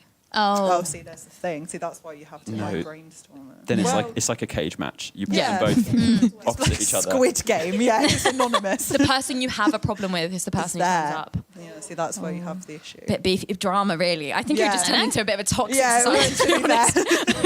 Don't know how that's going to be going. Yeah. We'll see. Beef about your housemates to your housemates. Yeah. That's going to go down a treat. We'll see how that goes. Maybe not in an online format either. We're getting more tweets. Oh, did you, Alex Towers, just say LMAO unironically? We're getting a lot of hate on use of both. I thought this was being mediated. I didn't have a problem with ick or LMAO. Neither. I don't have a problem with it, personally. But if you want to express your opinion, please be nice. You can do so by tweeting #UsefulActions2022 or CIN22. And if it's nice enough and the moderator approves, it might even get on the tweet wall. You never know. You can become a BNOC just by having your name in the background, even though you might not be able to see it. This is how you make your claim to fame, really. We have actually just found out. Oh, they want a paper shredding society. Probably, maybe of the bad quality lemon press paper, not the quality of the writing, the quality, the of, quality of the paper. itself. Just a reference back to a former conversation. That's the lemon press members who are sighing. I also have just realised that we are now halfway through candidate interview night. It's also, we haven't really spoken to you guys about this, but you have actually got a while to go. Physical campaigning starting on Monday. What's going to be the thing that the takeaway you get, the drink you go and order, what you go and cook yourself when this is all over? What's going to be the thing to get you off the stress of use of election campaigning week? We frequent Mackey's. We'll have a business meeting in Mackey's, but when we step it up, we go to Byron. So we'll probably do a post-campaign Byron trip. Oh. Yeah. Do you get to write it off as a business expense? Oh, absolutely. Yeah, that's part of your campaign, right? What about you, Sam? Not invited to this Byron trip, it sounds. You get a student discount as well. Do you? 25%, I'm pretty sure. We don't go on Wednesdays. They're going on the prime days. But no, Domino's, it's a go-to. Domino's is going to be what you're going to do. I mean, you can only have one a month, otherwise you're bankrupt. No, I think everyone deserves it. It is quite a hard week for everyone. I mean, tonight's quite a long night. We're here until midnight, I believe. Sometimes a bit after. That's when it gets a bit depressing. You're asking someone about their policy points and it's turning into the next day. We are, however, going to be asking some more policy points as we head back to the studio right now. You've got 9 minutes. Thank you so much to Beth and Claudia from the Green Room there. I'm Scarlett Dzorga. I am joined by Joe Radford, who is running for USU Activities Officer. Joe, tell us the main points of your manifesto. First of all, hello, great to be here. So the key kind of 3 points of my manifesto. First of all, I want to support and highlight the importance of student groups. I want to make sure that we're creating opportunities for all students. And finally, I want to make nightlife safer, more accessible and more student-led. So there's the kind of 3 headlines. Let's start with student groups then. Mm-hmm. How do you plan on expanding them? So to kind of start on the highlight element, I think there's a lot that student leaders and student groups do to kind of enhance the experience of, students at the university. The vast majority of people come here for their degree, but I know a lot of people that wouldn't still be here if it weren't for what they did outside of their degree. And I don't think we get enough recognition for that. I would like to see student groups being showcased at university open days, so that when students are kind of coming to look at the university, a factor that they take into account is what groups, what other extracurricular things could I get involved with? And I think in doing that, we gain more recognition from the university as an important part of kind of student life. And with any luck, they see us as something that actually brings people to the university, gets us more support, gets us more recognition, and, who knows, even more funding potentially. And I was going to touch on funding. It's one of the things that a lot of student groups struggle hugely with. Mm-hmm. What's your plan to tackle that? It's a difficult one. In terms of kind of increasing money that is available, there isn't a lot we can do there, but it's trying to make sure that the grant money that is available to student groups is being used and allocated correctly and efficiently. That's already done kind of through the 2 committees, so Media Committee, Societies Committee, and it's going beyond that as well. For instance, there is the activities grant. So this isn't necessarily just for funding student groups, but it's for funding students' activities and getting involved with those things. So if your household is below a certain income, you can apply to the activities. Currently, that only applies to membership fees. So you can get reimbursed. And that's great because there are some very expensive activities to get involved with. I think it's £80 to buy a football membership with the university, which, who can afford? I couldn't afford £80 for a student group. But at the minute, it's just for that. And I'm aware that money that is put aside every year is not all being spent. And so I would propose we expand what it can be spent on. So offer it to people to spend on specialist equipment. My flatmate has just had to purchase a bow. She's got involved with archery. And that set her back like £150, which is, a lot. And, if there were students who wanted to get involved with those activities and can't afford to, fork out £150 to spend on specialist equipment, or they need to spend money to go, like for the Caving Society, every week they go on trips. If they can't afford to go on those trips, it's no use being able to pay for the membership through that grant. So I think there's things that we can do there to kind of tweak things and make sure that the money that is available to students and to student groups and students who want to be involved in them is being spent effectively. Equally, will that not mean go on that fewer students will have access to this grant? If you've got the certain amount of money, the uni says there's no more money, so you go, okay, well, we'll give funding for specialist equipment to these students. That means fewer students, right? Not necessarily. As far as I'm aware, and it's possible I could be wrong on this, I'm going off what I've spoken to UC staff members about. Every year that pot that is put aside, not all of the money is spent. So there is already kind of a redundant amount in there that could be being put to better use and is just kind of, waiting for someone to come and do something with it. And sure, potentially that doesn't mean we can supply that money to everyone.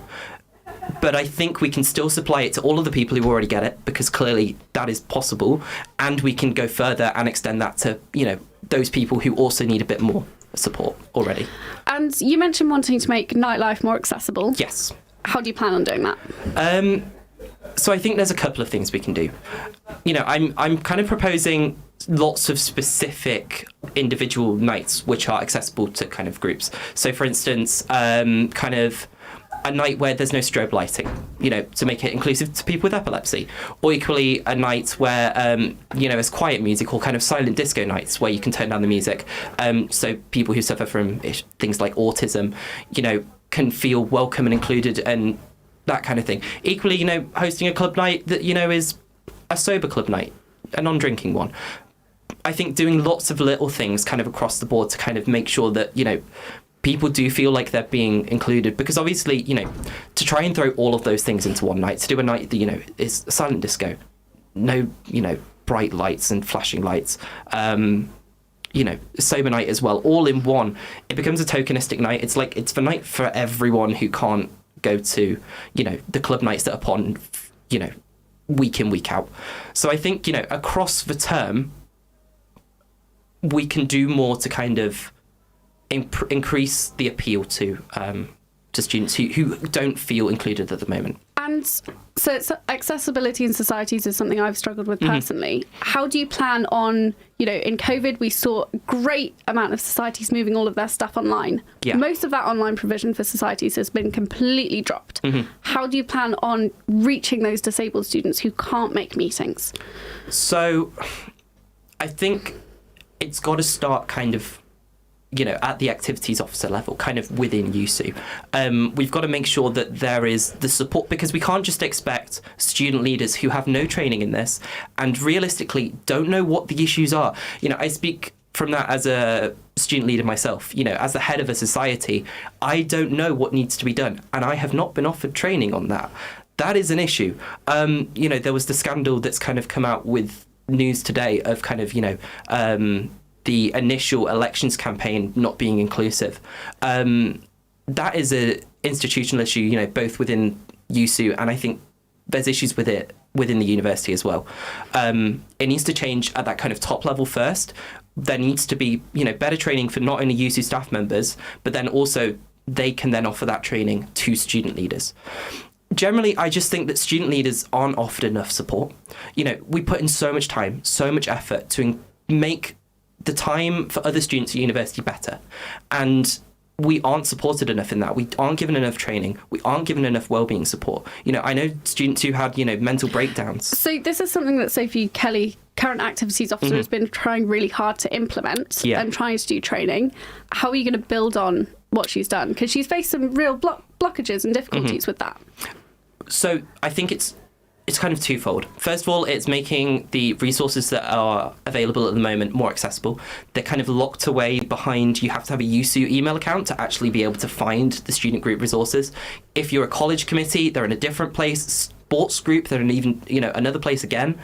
Centralising those resources and making them accessible to everyone, and, you know, making a song and dance about, here are where the resources are, here's where you can find them, you know, and then as well as that... Do you think that's enough? No, I don't.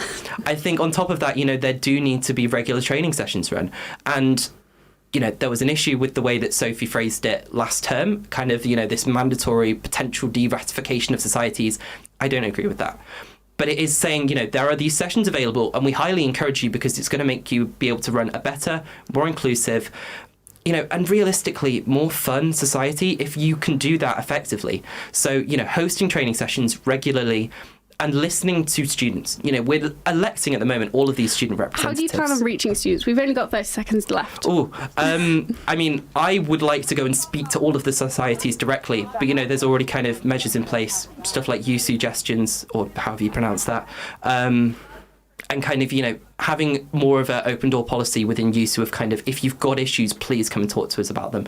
But also reaching out equally to those societies and making sure that they are being heard, even if they're not kind of confident enough to speak up. Okay, thank you very much, Joe. We wish you, all the candidates, all the best. We're going now to Studio Red with Will and Sophie Kelly. We are indeed. Who is the current sabbatical officer for activities? And we've just heard the two candidates in this year's race. Sophie, you've been in the role for what? I mean, just over half a year now, I would say probably. How have you found it so far? I think it's been a great experience, full of highs and lows.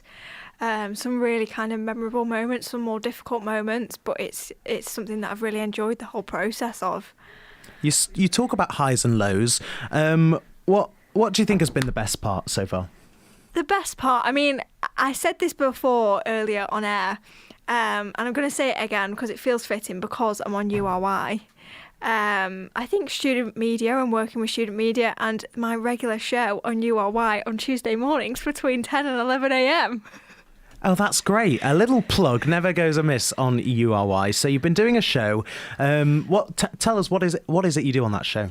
So every week I'm chatting to different societies, seeing what they've been up to, what kinds of things they've got planned, how people can get involved. And it's just a kind of great way to see what's going on in the student community that week and chatting to some like really different societies and more niche societies. So a couple of weeks ago, I spoke to Bridge Society. Now, I do not have a clue how to play bridge. I don't know how it works at all, but they explained it and it sounds really cool.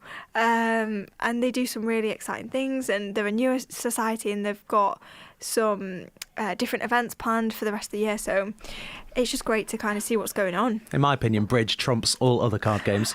Thank you very much. Sorry. Right, back to the what you've been doing in USU then. Have you had any big wins this year that you're proud of? Yeah, so I'm really proud of what we've done, Ari, kind of getting activity back post-COVID. I talked to our manifesto last year about organising and running exciting events, and we've had like the Returners Week, we've got a new on-campus club night which is Jukebox, we've got a brand new Societies club night at Flares, we've got a new night on a Thursday at Ziggy's, we've got the brand new like LGBTQ plus club night at Flares, so there's, and like we've had live music on campus like with Vanbrugh Jazz every Monday, we've had performances like Live and Loud for Rag Week, and more to be planned. So I think I'm really excited about that. You said when you came into this time last year, you said you wanted to get rid of York's reputation as a boring uni. Have you done that? I think it's on the way. It's going in that direction. I think I said at the same time last year that York would never be Manchester or Leeds or Newcastle, and we don't want it to be like that. York is its own unique city, but it is anything but boring. Absolutely, you can say that again. You talk about, it sort of makes it sound like you think you've got unfinished business, which makes me wonder why you're not running again. Why have you taken the decision not to run again? I think the role will need somebody with kind of fresh insight, new ideas, and I'll just be ready to move on to new opportunities and to do something different. I think this role, especially the activities officer role, could become quite repetitive to do it for 2 years. Have you had enough? I suppose that's the blunt way of saying it. But so, okay, tell us, what are you planning on doing next then? So I don't exactly have a concrete plan yet. I studied social policy for my degree. I was really, really passionate about that. And after I handed in my dissertation, I was a bit weird, to be honest, because I was like, oh my gosh, like I can't believe I've handed it in and I've finished it. I want this to kind of carry on and do more of it. I was really involved in student politics and like the Labour Club throughout my university experience. So I would very much like to go down the policy and the politics route. Okay, back to your time in USU. Do you think the pandemic, you talk about coming out of it and you've had a lot of wins as a result of that. Do you think it's limited any of what you wanted to achieve? In terms of the pandemic? Well, yeah. Has COVID's sort of after effects, if we can call it that, had an impact on your plans? Yeah, I think it has. I mean, we have seen a vast majority of a return to in-person activity, but there still have been some restrictions in the sense that some groups have probably been excluded because of that. So say some students who have still been shielding, or international students, and there's been this kind of dichotomy in a way, where some people have been fully able to immerse themselves into in-person activity and some people haven't, and I think they've felt a bit excluded there. Okay, thank you, Sophie. I have to cut you off there. I just want to ask you, are you proud of the impact you've had on campus life this year? Yeah, I am. Brilliant. Yeah. Sophie, thank you very much. It's over to the green room. Welcome back. This is still University Radio York and CIN. You can listen live on 1350 AM and 88.3 FM. We're still in the green room, but joined by a new set of candidates. Shall we go down the row? Got some key information. It's like when you start a seminar. Your name, what position you're running for, and your year, maybe. Like what year of uni you're in. So my name's Anushka. I'm a second year uni student, and I'm running for Environment and Ethics Officer. I'm Lex. I'm running for LGBT Officer, and I'm a second year. I'm Izzy. I'm running for Women's and Non-Binary, and I'm a second year criminology student. We would like to, we have had exclusively second years sat here. I guess if you're a PTO, you're either a first or a second year, but still, it has been only second years. Maybe we diversify who we've got. We'll add some, throw a first or a third year in, really switch things up. So obviously, you guys have all just had your interviews. How are you feeling? Did you have a nice interview or a not nice interview? They won't hear this. No, they're not going to see It was a really nice interview, actually. I had a lovely interview. Same. It was really positive. Yeah. Any stress? Heart going fast? I thought I was going to die. Right. So, but you didn't. What was going on in that one that made it so stressful? I don't know. I've never been there, and it's kind of dark. And Yeah. Do you know what? We're actually in the green room here. Seeing as we have bright lights, we're kind of campaigning for some like colourful, flashy LEDs. Just to set the ambience, set the vibe. We are campaigning against our head engineer, but like that's all right. He's a little bit boring, and he doesn't seem to be agreeing. He is also in the room, so we're just letting him know that this should. I support you guys. Thank you. I support as well. I'll support you. Well, look at that. We also Three have had candidates supporting. We're actually all going to endorse the view that we should have some colourful lights in the URY studio. I agree. We've had some tweets. We've actually had some interesting ones. It's all quite nice at the moment, apart from making fun of me for using the word ick. And I think that's completely valid. I think that's great. I use the word in ick what every day. context? Just saying what would be an ick about a candidate that was like, if they ordered a carling, if they like just... What was your ick about candidates? I'm impartial, so I didn't have any icks. Let's talk about it. What are our icks about candidates? Is it just candidates in general? Or Any candidate where you like maybe saw... Someone said if you saw them going frequently to Pop Worlds... Oh no, that's a no. You don't like that. Big When no. you're toxic. I love Pop Worlds. No. You did say you wanted to be cancelled before this interview. So Strong opinion. Drama. Is this where you're aiming the for drama, it? Mick, I love it. I quite like the confidence of going to Pop World. I feel like you're going against the grain. You're not going to Ziggy's all the time. Okay, so like last time I went to Pop World. I know you had a... What happened to you? So the first time I went to Pop World, I ended up in the hospital. The second second time I went to Popwell, I was almost assaulted. So, you know, it's not really my lucky So maybe I totally get that. Understandable. Respectable, you know. I love the turntables in Popwell, personally. I like the spinny dance floor. Yeah, they Sometimes I've been it's pushed fun. off them by like 4-year-olds. We've managed to spend most of this segment talking about Pop I love Pop World. Everyone go Pop World. I think Everyone go to Pop World. There And are actually, other clubs. Actually, I would say Flares is elite. Like I'm just saying straight up. I like agree. best club in We York. love Flares. I'm 100% best club in York. Okay, we've got 30 seconds left. Let's quickly say, what's your best UC bar then on campus? Courtyard. Courtyard. Courtyard. Oh, that was unanimous. So we've actually, I am from East, so I think. Whoa, whoa. I'm an East gal. I was about But you to still love say. Courtyard though. I love Courtyard, but I also love Glasshouse because it's stone's throw. I've never been. I have, and I didn't enjoy Missing it. out. Right. Well, we've had possibly the biggest controversy of the night right here, right now. And I hope you're enjoying some more because I believe we're off to some interviews. So enjoy back to the studios. Student trustees are part of the Board of Trustees, which oversees the University of York Student Union. The board is the highest decision-making body in the organisation, which oversees the work of the Students' Union, with particular responsibility for its financial sustainability and practice, charity and legal compliance, and strategic direction.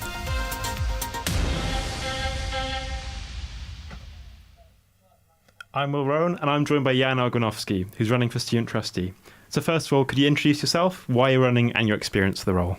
Hi. Yes, I'm Jan. I'm running for the position of Student Trustee because I've first heard of this role when I saw the election rules. And I thought, this can't be something as important without me knowing, without most people knowing what it actually is. So what I want to do is I want to popularise the role, and I want to make sure people actually take an interest.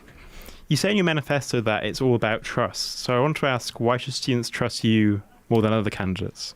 I think that in my role as International Societies representative on the Societies Committee, I've shown that I can work in students' best interest, and I hope to continue that by working, if elected, as student trustee, and just making sure everything's run smoothly, and I can show that everything is done well. You also say that you want to listen to students and student voices. How would you engage with the student body to make sure you hear those voices? Yes, I thought if an important decision is made by the trustee board, we don't even hear about it. And what if one of our trustees actually told us about this vote and about this decision being made, and perhaps ask if it's a controversial decision, maybe ask for students' opinion on social media, perhaps through the newspapers, through the radio, through the television. I mean, I think there's so much to use. So how do you think you would build this trust if you were elected student trustee? Well, I think it's just by working hard and making sure people can know what I'm doing in my office, and by telling the students that I'm supposed to represent about the decisions that are being made, and about the important ones especially, and asking for their opinions. I just want to touch on one other thing, which is in your manifesto you say that you have no personal bias, but do you think it's important to recognise that we all have unconscious biases at least? We definitely do.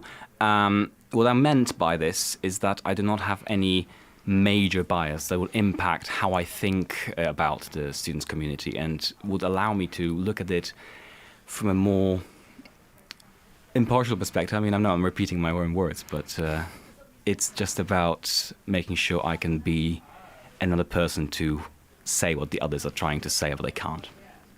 You also mentioned earlier on that you weren't quite aware of the position, at least initially, and were quite surprised by that. So do you see a key part of your role, if you were elected student trustee, as making sure people know you're there and about what you do? Yes, I think I only learned about the role when the election was announced. I'm a second-year student, so I thought I should probably have heard of it before. I think student trustees should take an active interest and should show themselves and should show that their union is run in a certain way, because some people might not realise that not only the SABs make the decision. Okay, you've got this final 30 seconds. Very quickly, why do you think people should vote for you? I think I'm a candidate as good as any, but what I'm trying to offer here is my time, my experience in working with USU, and I'm trying to give all I can, and just allowing you to trust me. Thank you very much, Jan, for joining us. We now go for Studio Lou, for our next interview. Thanks, Will. We're actually going to go down to the green room and Beth and Ah. Claudia. Welcome back to the green room. Again, we've not actually changed you here. That's all right. Some familiar faces for you all in between interviews. Keep a sense of, continuity. Yeah. We've established that we like clubs, some of us. Some of us have love-hate relationships, and that's okay. That's part of being a student. That's part of living, evolving, growing.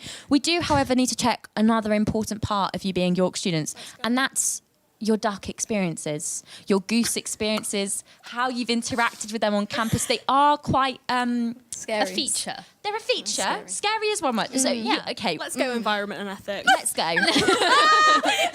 Hit us with it. How are we feeling towards them? In first year, because I'm second year now, so in first year we had like full lockdown. So we went out with the house to go look at the ducks. And we went, took their little food out, and we got chased. Genuinely chased. And actually, it was quite an entertaining experience. I really like the wildlife, but it did absolutely scare me so much, like so much. But I think they're really cute. Like I think they're really from a really distance, cute. maybe. Maybe from a distance, yeah. Maybe. I was almost bitten by a swan. Oh right. To be fair, the swans are confident. They are. Like, They are. The swans go for it. Yeah, I just, it was my fault. Oh right. What did you do? What did you do? So I was like, I had like the bag in one hand, and like I poured the like seeds wrong, and the duck just like tried to snatch my hand instead of the seeds. And I was like, no. Right. That's a rookie error, I think. You know what? A lot of feeding-related aggression so far. What about you? Here's me talking about being from East again. Oh. While I was walking from the post room, I don't that know is. quite what happened, but I think the goose thought that my parcel was something for it, and it like ducked its little head down and chased me, claiming its beak prize. first, and it like nearly got my leg, and I was like scared for life. So now, like anyone who knows me knows, like I can't go around East on my own with a parcel. Oh my yeah, God. like no, I can't go anywhere on my own. Like I have to like bring. It's a bit of PTSD. Yeah, a little bit. Like, and considering I'm based on East all the time, I always need a friend. So you'll never see me on my own, and if you do, help me, please. You'll claim for the audience, guys, if you Please. No, something's wrong. Right. I mean, I do think that geese are a key part, another key part of the uni experience. Agreed. The Vice Chancellor, We love the you, Charlie Jeffrey. Really do. We have been playing Sock or Not. Let's go. That's been, we're not going. Apologies. You don't get to play Sock or Not. I'm No sad. repeat content here on URY. That's okay. Hit us We with like to, something yeah. new. We're Original going to hit you some good. content We're going to only. hit you some good content. But actually, which society would you want to introduce Vice Chancellor Charlie Jeffrey to?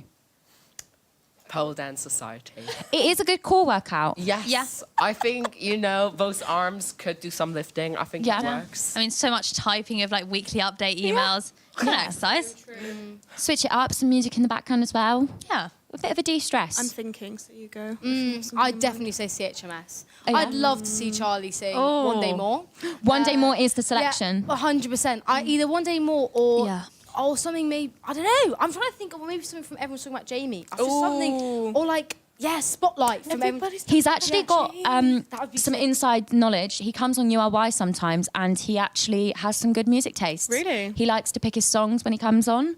Interesting. So maybe he will see him on the stage. then. Yeah, maybe. We'll send an invite his way, see if he gets back. What about you? I'm thinking Sock, as in like Sock Society. Oh, right. I feel like he has some cool socks. Yeah. Funky socks. Funky socks. Do you reckon he's an ankle or a knee-high kind of guy? Rolled right up. Right, on that topic, I believe it might be time to go back to interviews rather than about Charlie Jeffrey's socks. So hopefully we'll be off back to the studio right about now. Sciences faculty representative. Faculty reps work behind the scenes, sitting on university-level committees such as faculty boards and senate. They champion student feedback and create large-scale positive changes. In the past, Sciences faculty reps have campaigned for a fair policy regarding the provision of calculators in exams and created a survey project to research the role of small group teaching within science subjects.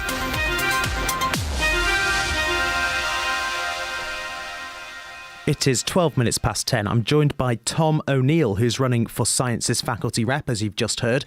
Tom, tell me, you refer in your manifesto to the upcoming changes to modularisation and semesterisation. Where do you stand on that? I do, yeah. I think there are some. There's lots of very strong opinions about whether or not it's actually a good idea. Overall, I think a lot of the changes that are being proposed are perfectly reasonable. There are lots of people from different, particularly different countries where universities will do this, and overall, it seems like a good idea. But I think what I've been unhappy about is the inconsistency in how often students have been consulted on this and how much they've been told. So do you think what do you say? You think students haven't been told enough? No. I think I certainly think some students have been told enough. It very much depends on the department. If you're in my department of computer science, because of various different internal reasons, they haven't really got to the point of actually talking to students about on a consultation level, other than one or two of the reps. But if you're in psychology, I believe there is quite a substantial student consultation going on at the moment. So it very, very much depends on what subject you're doing and who happens to be in your particular department. Okay, so communication is an issue here. If you were the faculty rep, what would you do? How would you improve it? It's something to push through the faculty board, first of all. It's really important that I think there needs to be a lot more consistency across the whole faculty in terms of not only which students are being consulted and with what questions they're being asked, but also just generally communicating a lot better. So talking to the Associate Dean Steve King and talking generally about engaging with the staff directly as possible to work out where the issues are with talking to students more and why certain departments are behind, and then making sure that the faculty is actually giving them the help to catch up so everyone's kind of on the same level. Okay, so if you were representing your faculty, you say in your manifesto you'd want to be transparent. You'd want people... What do you mean by that? What I mean by that is that different to the department reps, the faculty reps is a specifically elected role, which means a big part of the role of faculty rep is essentially being the person who is accountable on behalf of the department reps, who are often appointed. So making sure that there's an ongoing dialogue with course reps, with people across different faculties all the time, to make sure that the direction that's being taken by department reps in the faculty is in accordance with what is in the best interest of the students and what the students want. So how do you achieve that? You achieve that with continued dialogue with students. It's not just about talking to the reps, it's about going to academic events, which are things that are being put on by the USU Student Voice team, and getting involved with just talking to students on the ground as often as you can about what's important to them. Can you give me an example of one of the things your department has done well when adapting to the pandemic that you'd like to see it continue, that you talk about in your manifesto? I think one of the things that the department has done really well is being generally very permissive of the fact that people have different circumstances with things like childcare and specific access needs and things like that. And computer science, compared to most other departments, has allowed you to self-certify for 4 working days as opposed to 4 calendar days, because they see that as a recognition of the fact you don't necessarily need to work on a weekend. Tom O'Neill, thank you very much. It's back to the green room. Welcome back to the Green Room. You're listening and watching UOI. Feels quite special. I'm Claudia Milani, and I'm in the Green Room joined by... Hi, I'm Eric. I'm Ronald. Hi, I'm Ziggy. Hi, I'm Matt.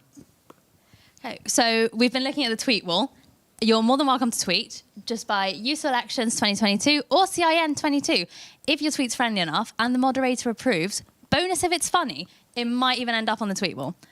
So far, we've got some really great memes making fun of previous interviews and the controversy surrounding Pop World. We won't touch on that one. We've got a lovely image of a cat from Isaac Lowe, a URY member. And then we have a very sad stuffed duck that just needs a moment from a very frustrated and a little bit sad producer at URY tonight. So how are you guys finding it? Yeah, it's been a lot of fun just meeting everyone. I mean, honestly, having face-to-face time with candidates you're running against has been really lovely because they're all so nice. On the one hand, I'm not even that fussed if I don't win anymore because I'm like, well, you know what? It's good hands either way. I mean, they're all so lovely. Yeah, and for me, this is my 3rd USU elections in a row. Last year, it was all online. It was just, follow that person, follow that person. This year, thank God we can actually go out and about and talk to people. I can imagine. So good. It must feel so different to actually be able to campaign physically. Massively, yeah. Yeah. So I was told you had a really good opening sentence. Sentence is more like question, I think. Okay. Right, it's kind of involved with this, right? So if you were a biscuit, what biscuit would you be? Wow. Who do you want to answer that? Everyone. Everyone. Well, Matt, do we want to start with you? You can tell a lot by a biscuit. An Oreo, Wow. because who doesn't love Oreo? Good point. They're even vegan. Ticks a lot of boxes. Well, I was going to say bourbon because they are actually vegan. It's very hard to find a non-vegan bourbon, even though they want you to think otherwise. I'm vegan, so I have to know. But like, it's like the classic. It's what Oreo wanted to be. They wanted to be a bourbon. Oh, that's right. I'm starting discourse. Biscuit-related discourse on URY. Yeah. Everyone, get your votes in. Oreo or bourbon. Ooh. Let us know just by tweeting at Useful Actions 2022. For me, it's chocolate hobnob easily. Are you going to explain, or is it just going to be... No explanation is necessary, and no explanation will be provided. I didn't even know there was such thing as a chocolate hobnob. It's just a hobnob with chocolate coating on one side. It's just So like the best. digestive of a hobnob. Yes. So hobnobs are copying digestives. So we got but they're made by the same people anyway, so they're copying themselves. This is the new Colin the Caterpillar versus Cuthbert the Caterpillar. Oh gosh, hobnobs v digestives. I was going to say I'd be a digestive. I'd want to be a digestive, chocolate covered. I feel like that'd be nice. Wait, so you'd want to be covered in chocolate? Oh my gosh. Interesting. Not that kind of show. Matthew, you are in a relationship. Back off. There's some implications there that we shouldn't go into. Yeah, no, maybe we'll stick to the Ofcom compliance and skip that one. And I feel like when you ask a question like that, you have to have a really good answer. So what biscuit are you? I'd be just a ginger nut. Like that's the vibe. it? That's the vibes I give off. Yeah. Sorry. Ginger nuts? Sorry. You shouldn't say listeners. that to too many people. They may have some comebacks really from that. Yeah. Free Colin, this CIN. Did you guys ever watch the? I think Aldi had that ad over Christmas, and in the background of it was like the Banana Scrooge one. In the background, you could see Cuthbert being arrested. Oh yeah, I saw As he this. should be for his many crimes. Yeah. For example, existing. So throughout the past interviews, we've been verifying the student status of candidates because you have to be a student to run. And something that is renowned of students is poor dietary choices. So what's the worst thing you've cooked since being at uni? Or just cooked? I mean, I'm actually a good cook. However, I am also housemates with this lovely man here. Oh. Well, I mean... Oh, beef. If you want, you could take it away and tell them about your wonderful macaroni you made in my baking dish. Spilling all the tea. Or, you know, the pasta bake you made in my baking dish, which you then left for many months. Ooh. Delicious. How many months? Finally aged. Enough that when we came back, there was an organism growing on the cooker. Ooh, delightful. In my baking dish. But no, by all means, Matthew. No resentment there. Zero. Has the baking dish recovered? Oh, yeah, after I forced... Bleached it? Not you. I forced URY's very own Alex Taus to scrub out the baking dish. To be fair, I feel like Towels would do a good job at that. He just How get did to it. how did the organism do? Was it all right? I think it had to be, like, soaked in a bucket. Like, the whole baking dish with the organism had to be soaked in a bucket and then kind of, like, scraped out. And then, like, it couldn't just go in our bin. It had to be, like, disposed of. I don't know. I wasn't actually there at the time. Nuclear disposal, or? Yeah, like, you had to have, like, the hazmat suit and everything, you know. I now have a lovely image of Alex Towles in a hazmat suit. It's fantastic. That is an image that I don't want to shift from my mind. But it's not surprising. I can imagine that. Yeah. I feel like he'd rock up to the studio in a hazmat suit. Oh, he probably would. So if macaroni organism was the worst, what's the best? Best thing I've cooked. Yeah. The 10 different meats you had on that one plate that then gave you, like, heart disease, I think. I'm loving the in-house drama. Yeah. Oh, I'm so sorry. I have the microphone. I get carried away. I do have No, the dish that I've cooked. You do make some lovely dinners. Yeah, I made a lovely lasagna in the same baking dish. Before or after the organism? After. No, this was after. You let me use it. Did I? Yeah. Impressive amount of trust. I'm pretty sure I banned you for life, so I don't No, remember no. letting you do this. Oh no, it was Katie's, wasn't it? Oh no! And this is the poor memory that plot led to the thickens. organisms growing, folks. And with that in mind, I am competent, so... I know. About. Yeah, he's good for everyone else's well-being. Don't worry, it's just his own which is a bit iffy. Okay, Or so his Ziggy, housemates. what's the best you've cooked? Oh, I like to make homemade pizzas. Ooh. And I'm vegan and gluten-free. There we go. A very lovely bit of corn talk alternative. Thank you, Noose. Discourse. Don't like corn. Corn. And corn. To be fair, like, I think it depends on the... So we've got about 30 seconds left. Flash round of your favourite society or the one you'd take Charlie Jeffrey to. I was told I wasn't sure if I was allowed to say my answer to that one. Oh, okay. Next, Matt. I would say long boy sock because long boy. Fair enough. I'll make a political Marxist sock. I'm afraid we can't do that. Well, I would say long boy sock because there's something And more we're famous going to than go him, back to the green room, the studio. Black, Asian, Minority, Ethnic, BAME Students Officer. The BAME Students Officers represent the views of students at York who self-define as BAME, which is including but not limited to students of African, Asian, Arab and Latin American heritages. They campaign within the union, university and in wider society, promoting equality for BAME students and celebrating the diversity of culture within the student body at York. They also lead the BAME Students Network and host regular social and campaigning events.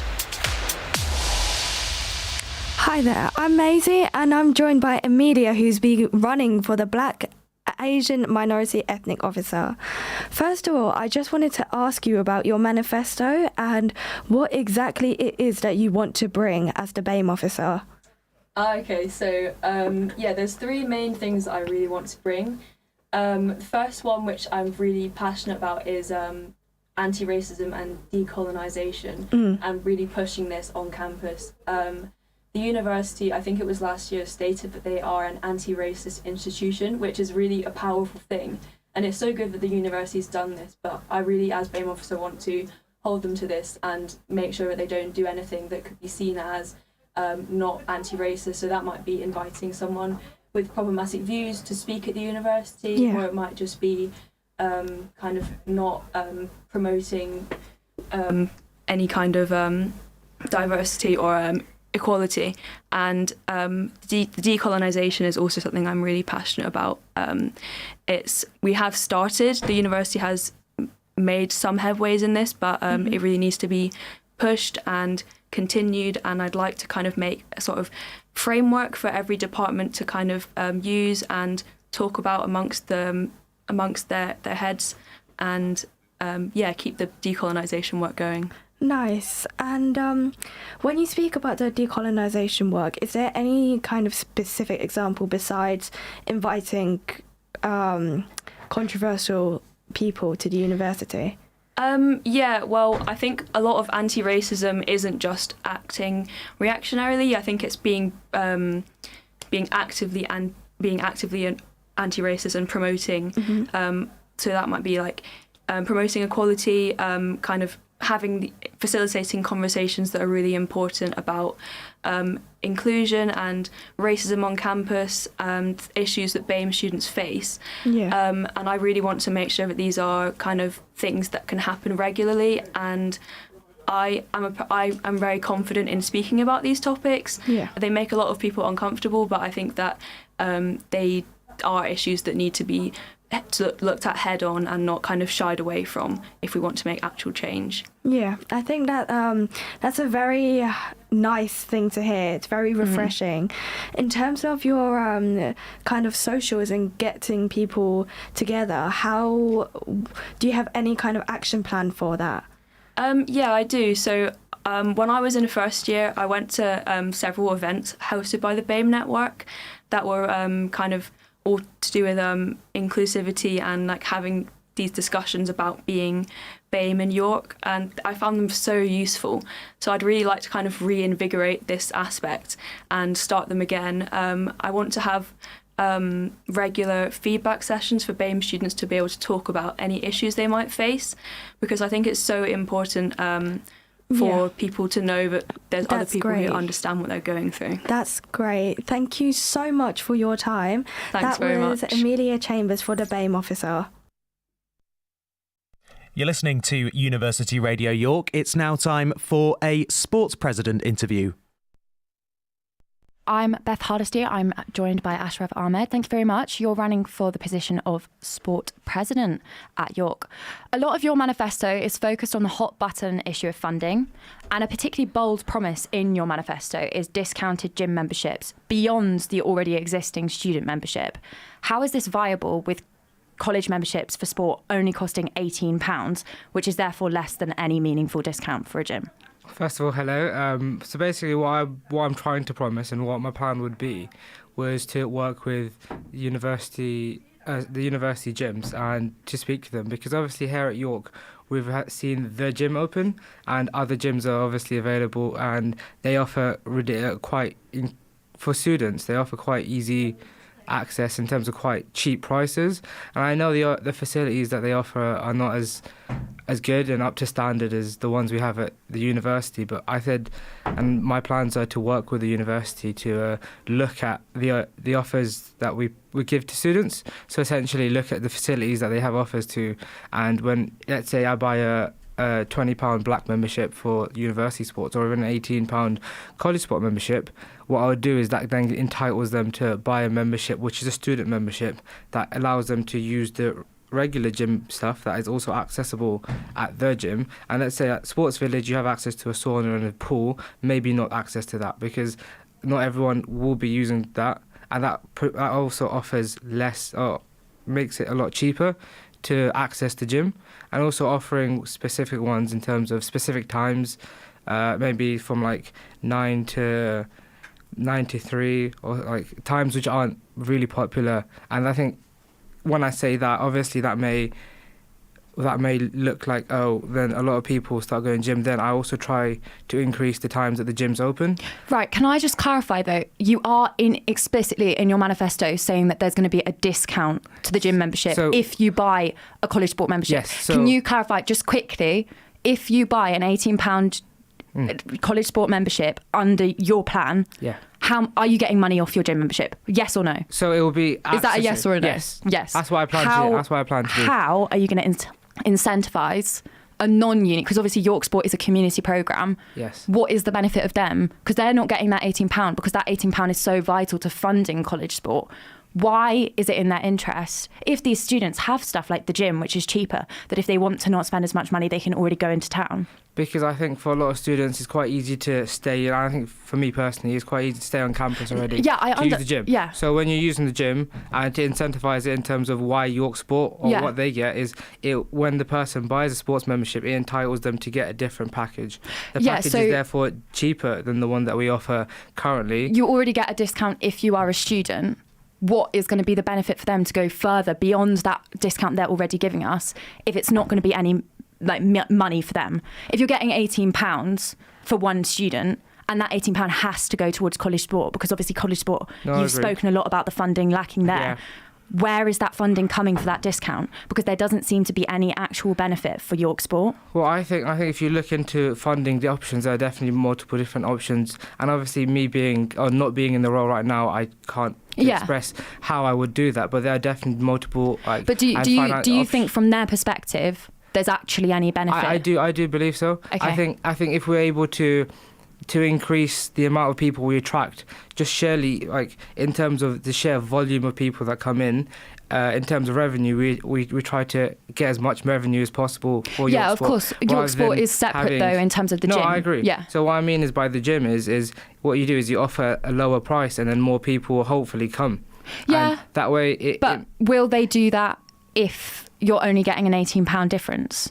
I have not specified how much the discount would be. No, yeah, obviously but I'd work with them to make it financially viable for one, York Sport, and also two, for the student. If your college membership is only £18, if you wanted to give them more of a discount and give them some financial incentive, you would have to raise your college sport membership prices. And again, you've spoken a lot about funding being an issue. As head of sport for Constantine, we were never told how much we were allowed to charge. We were told we have to charge £18. So would you say that you should raise the prices? I personally wanted to have it at £20 because it's only a £2 increase. Okay. We can also work with students. I think one big problem we have is not working with students as much and as explicitly telling them that we're working with students to better the opportunities they have. I mean, finance is a huge barrier to entry into sport. So do you think that a voter who sat there looking at your plan, where you're saying, okay, we're going to raise the baseline college membership, which of course you have to pay if you want to participate, to get this additional package that you might not yourself actually want to pay. Do you think they'll agree with that? No, if you look at the amount, I would look to raise it by. Yeah. Because I've seen some other college sport heads of sport last year were looking to charge between £21 and £25, and they clearly had a reason to do so. If people are willing to pay that, then it's all right. I think in terms but the minority may feel excluded by a price raise. I think at that point you have to speak to them. I think it's all about getting student voices heard. I know for a fact we ran a project where we looked to change college or clarify college sport rules, and I don't think enough students had their voices heard there. But I think that's a separate issue. Yeah, I mean, I think I'm going to move on to that issue. More. You mention a lot about this favouritism and bias. This is something that is underlying, and I think I can guess from some of the sentiments in your manifesto. But can you clarify what you're alluding to? So when I was in college sport meetings, there was a certain member of the team who would come in and would speak about how well some people have been selling and some haven't. If you look at some of the teams that have entered the league, specifically football, in the college football league, the last two teams have entered were James.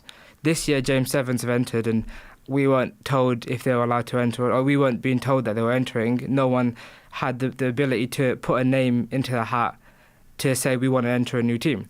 Again, I think also in terms of speaking to other members in sports, there is some sort of bias, and it's not favoritism in the sense of I like them. It's in the sense of we believe they deserve more, but they haven't been. We don't know why they deserve more. It's a lot of the times we see. Do you think it comes from funding? Yeah, a lot of it comes to funding. Having spoken to some people in sport, some sports get more funding, some sports don't.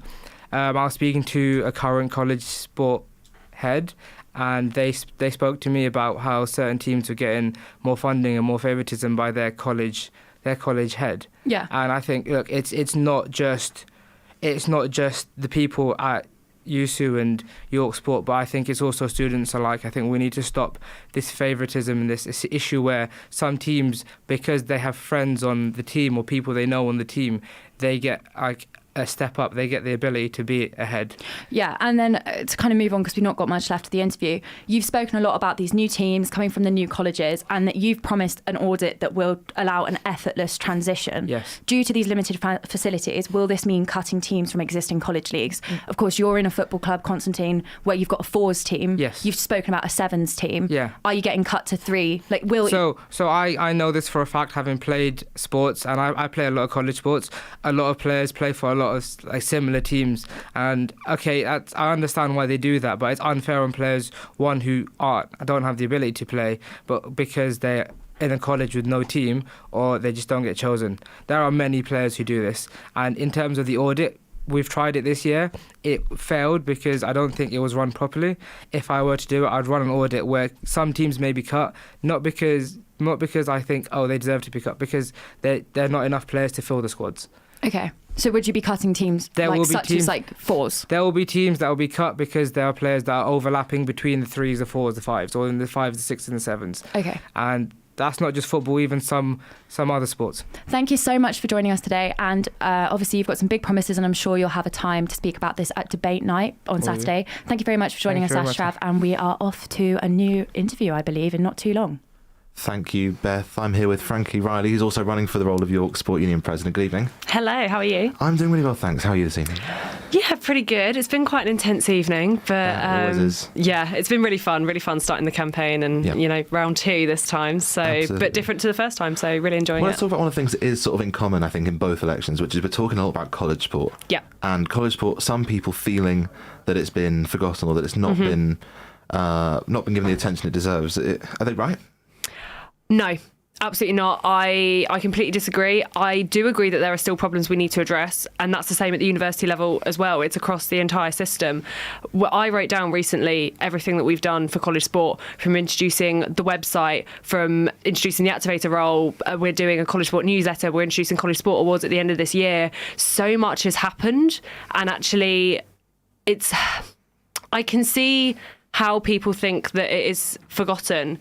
But I think actually one of the biggest challenges I've had this year is that it's a great challenge to have. We've got a new UC staff member whose job is 90% like college sport logistics all the time now.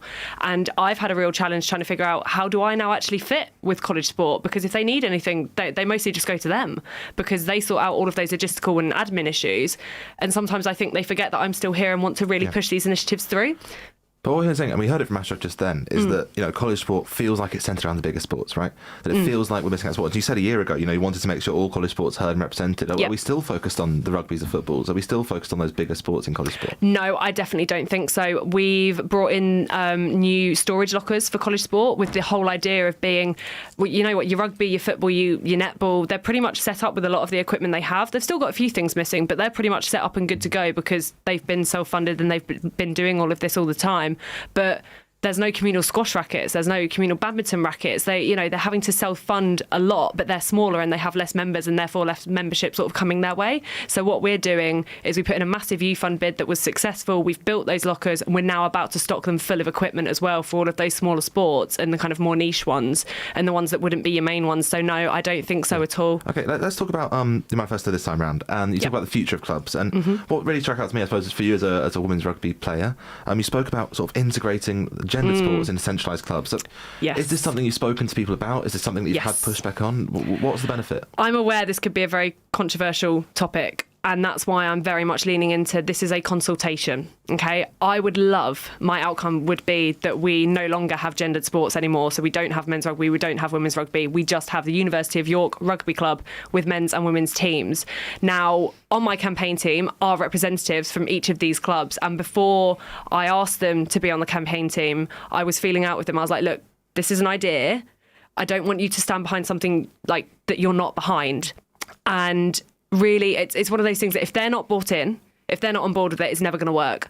And I've spoken to some of them. There has been pushback from one club. I won't name who, but it's not been pushback in that, no, we don't agree with the principle of it. They just can't quite see how it works. But they want a better relationship with their counterpart club and they want to work towards that. And that's the whole point, is that people get to decide on what level they want to do this.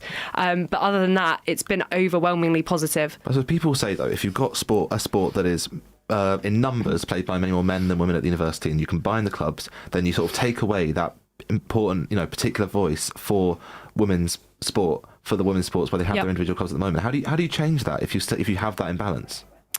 I completely see your point, but I have to disagree. I think the system, the way it's set up now, there are actually so many microaggressions in it that people don't realise. It frustrates me so much when I'm sending emails and I'm sending an email to rugby at USU and then women's rugby at USU. It's either men's rugby, women's rugby, or just rugby. There is no distinction between the sport that we play. The way Bucks is set up, it's set up in the way that it's rugby union. It's not men's rugby union, it's not women's rugby union. And I kick myself every time someone asks me what sport I play and I say I play women's rugby. I don't, I just play rugby.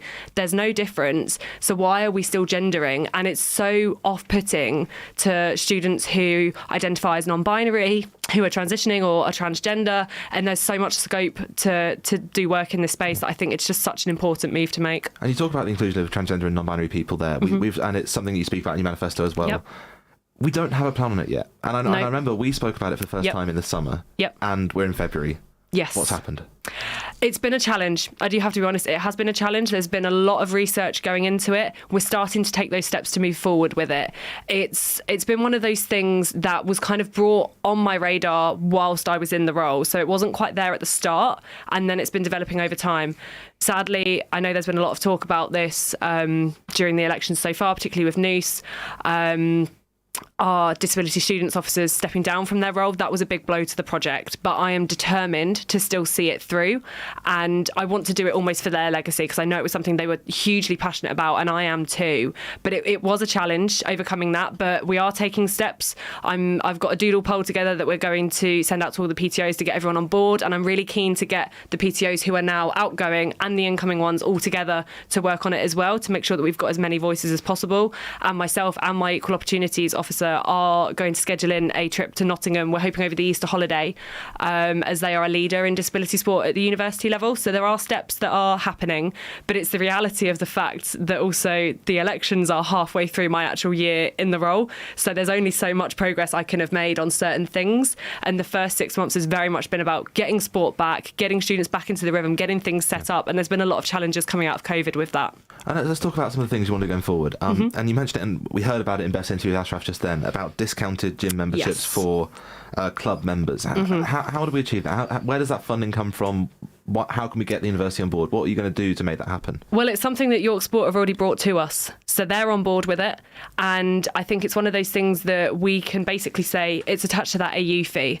And it might be that maybe we increase the AU fee by £1 or £2. That's a much smaller increase. But if we can decrease the gym membership so that it is comparable with things like the gym group that have come into the town and that are now so popular with students, that's one part of it. I'm also looking to work with York Sport to actually make sure that their promotional windows fit with students, because currently they don't. I remember when it came to Freshers Week this year, they had a kind of, I think it was a promotion that was something like 12 months for the price of 10, but it finished on the first day of Freshers Week. And I was thinking surely that's a bit counterproductive. Like, you want the students to come in to see the facilities, to make their decision.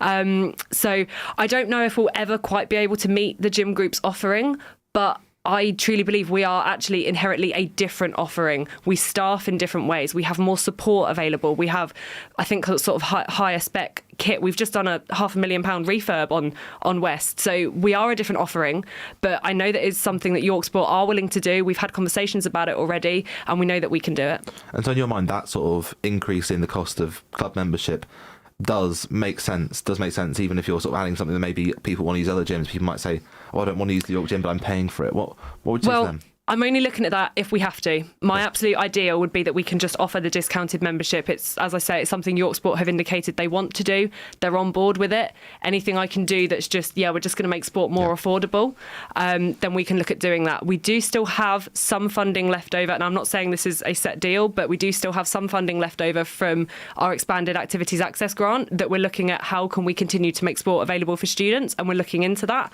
So that could also be another possible avenue that we do that down. And I am, another part of my manifesto that links into this is I am looking to introduce a York Sport Union sponsor. If needed, that could be something where we can draw the funds from as well. And I suppose that ties in, and I've only got 30 seconds left, but you talk about introducing, manager officer, health and safety officer, development programs societies need support, and now you're saying, York Sports Union sponsorship. Clubs might say, you're taking this away from us, you're taking that responsibility, that control away from us into York Sport Union. Why do you need to do that?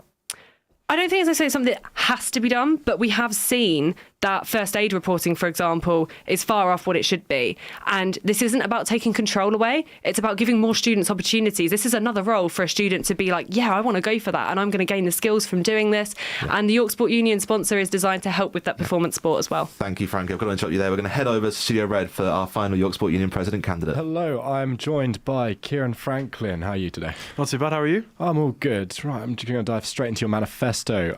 Your first point is how you talk about sort of supporting college sport and expanding the facilities.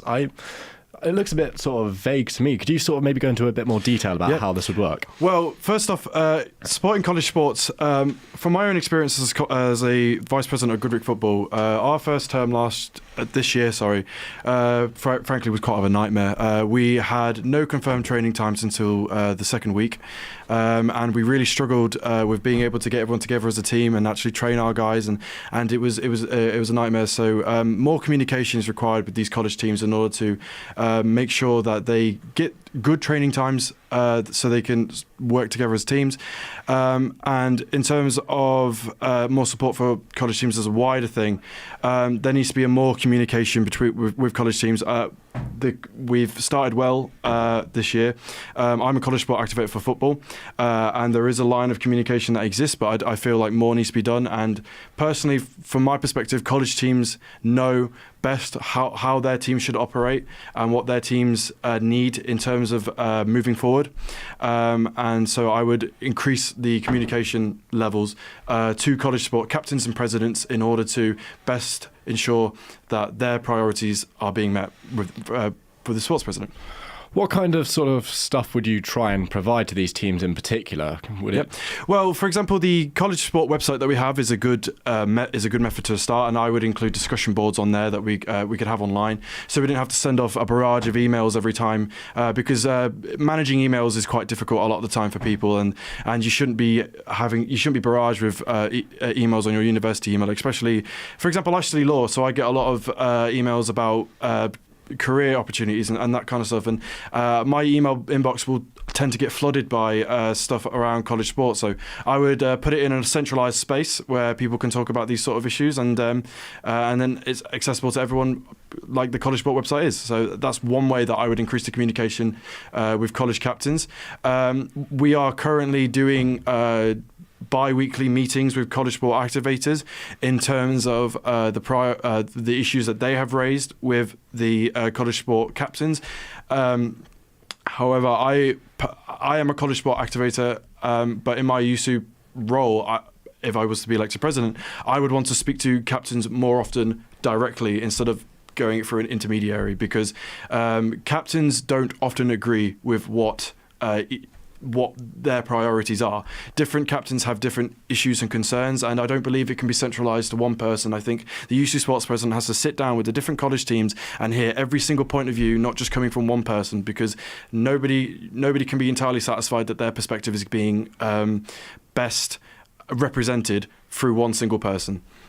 Very, very good. I'm going to move on to another point of your manifesto that I really liked, and that is you providing better support for students from disadvantaged backgrounds, sort of providing funding with this. However, with these kind of things, with the whole setting up a system where students could apply for financial backing, how on earth would you sort of ensure that a system like this is A, properly funded, and B, not taken advantage of? Okay, it already exists. It's already been funded. It has existed. It's existed for the last couple of years, and the only problem that it has right now is that the outreach of it is minimal. There's not enough advertisement and there's not enough acknowledgement of this fund that people can go and they can go and apply for this, and they will be able to get reimbursed on payments for activities. Not only would I want to look into reimbursing them for memberships to university teams and college teams, but I also want to help people pay for personal sports equipment. For example, helping someone buy their first pair of football boots. It wouldn't help them buy all of it, but it would be able to help them towards a part payment towards it, so they can use that funding for not only buying personal sports equipment, but also memberships for university teams and college teams. And in terms of funding, the funding already exists. We've been successful in getting funding for the Activities Fund and also in the USU Sports Locker, which is another one of my manifesto points. I think that the USU Sport Locker is a brilliant thing that we've been able to achieve. However, I want to expand that further, and I also want to introduce a check-in and check-out system.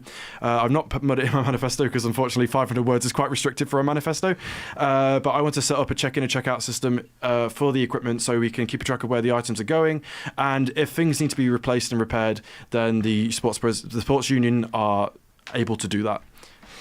The main thing that I'm sort of concerned about with the whole funding side is there appears to be a rise in people that are participating in sort of sports but not paying their sports membership. Yep. How would you sort of target these, and how would you address it, and how would you enforce? Again, I have struggled a lot as a Goodrick football captain. A lot of people don't feel like they're getting value for money for their college sport. The college sport membership. And okay, so how would you convince them that they were? Well, one thing James Sport does quite well is they have a good thing of they will offer not just accessibility to the training sessions and being able to place part of the sports, but they offer pieces of merchandise, like you get a James water bottle or stuff, more stuff to entice you to want to spend more money or the college sport money in order to get this kind of stuff. But the one thing that will really get people to pay for their college sport memberships is if the facilities and the training times are on point so people can actually attend them. The reason people don't pay for the college sport memberships is because the training times are inaccessible for them, so they feel like they shouldn't have to pay because they can't attend the training sessions, which is what the majority of the money goes towards. So I would work closely with York Sport to increase the communication and to increase the sort of the transparency there, because there's no transparency.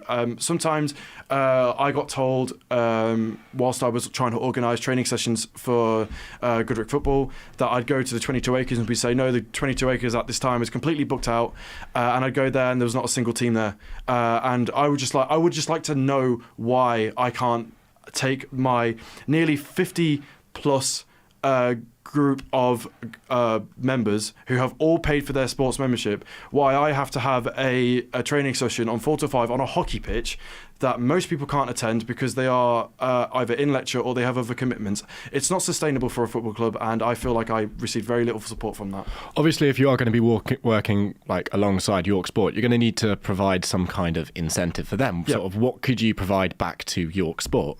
Yeah, well, I mean, obviously, York Sport. The incentive is that the more people who are able to afford or pay, I should say, their college memberships, the more money that York Sport are going to get from us, because if we manage to get them the training times at a sufficient time that we can encompass as many people as possible, it is going to increase the amount of money that we are going to give to York Sport, because the amount of people that will buy college memberships will increase because they can actually access the training times and the training sessions and the matches as well.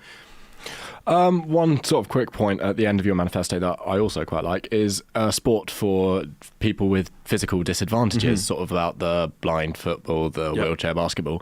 How are you going to properly push these out? Because obviously along campus as far as I'm aware, there isn't enough sort of students with these physical disadvantages to sort of make up an entire team. How would you sort of go around building that? Well, the good thing about sports like blind football and wheelchair basketball is that they can be participated by people who don't actually suffer from a physical disability.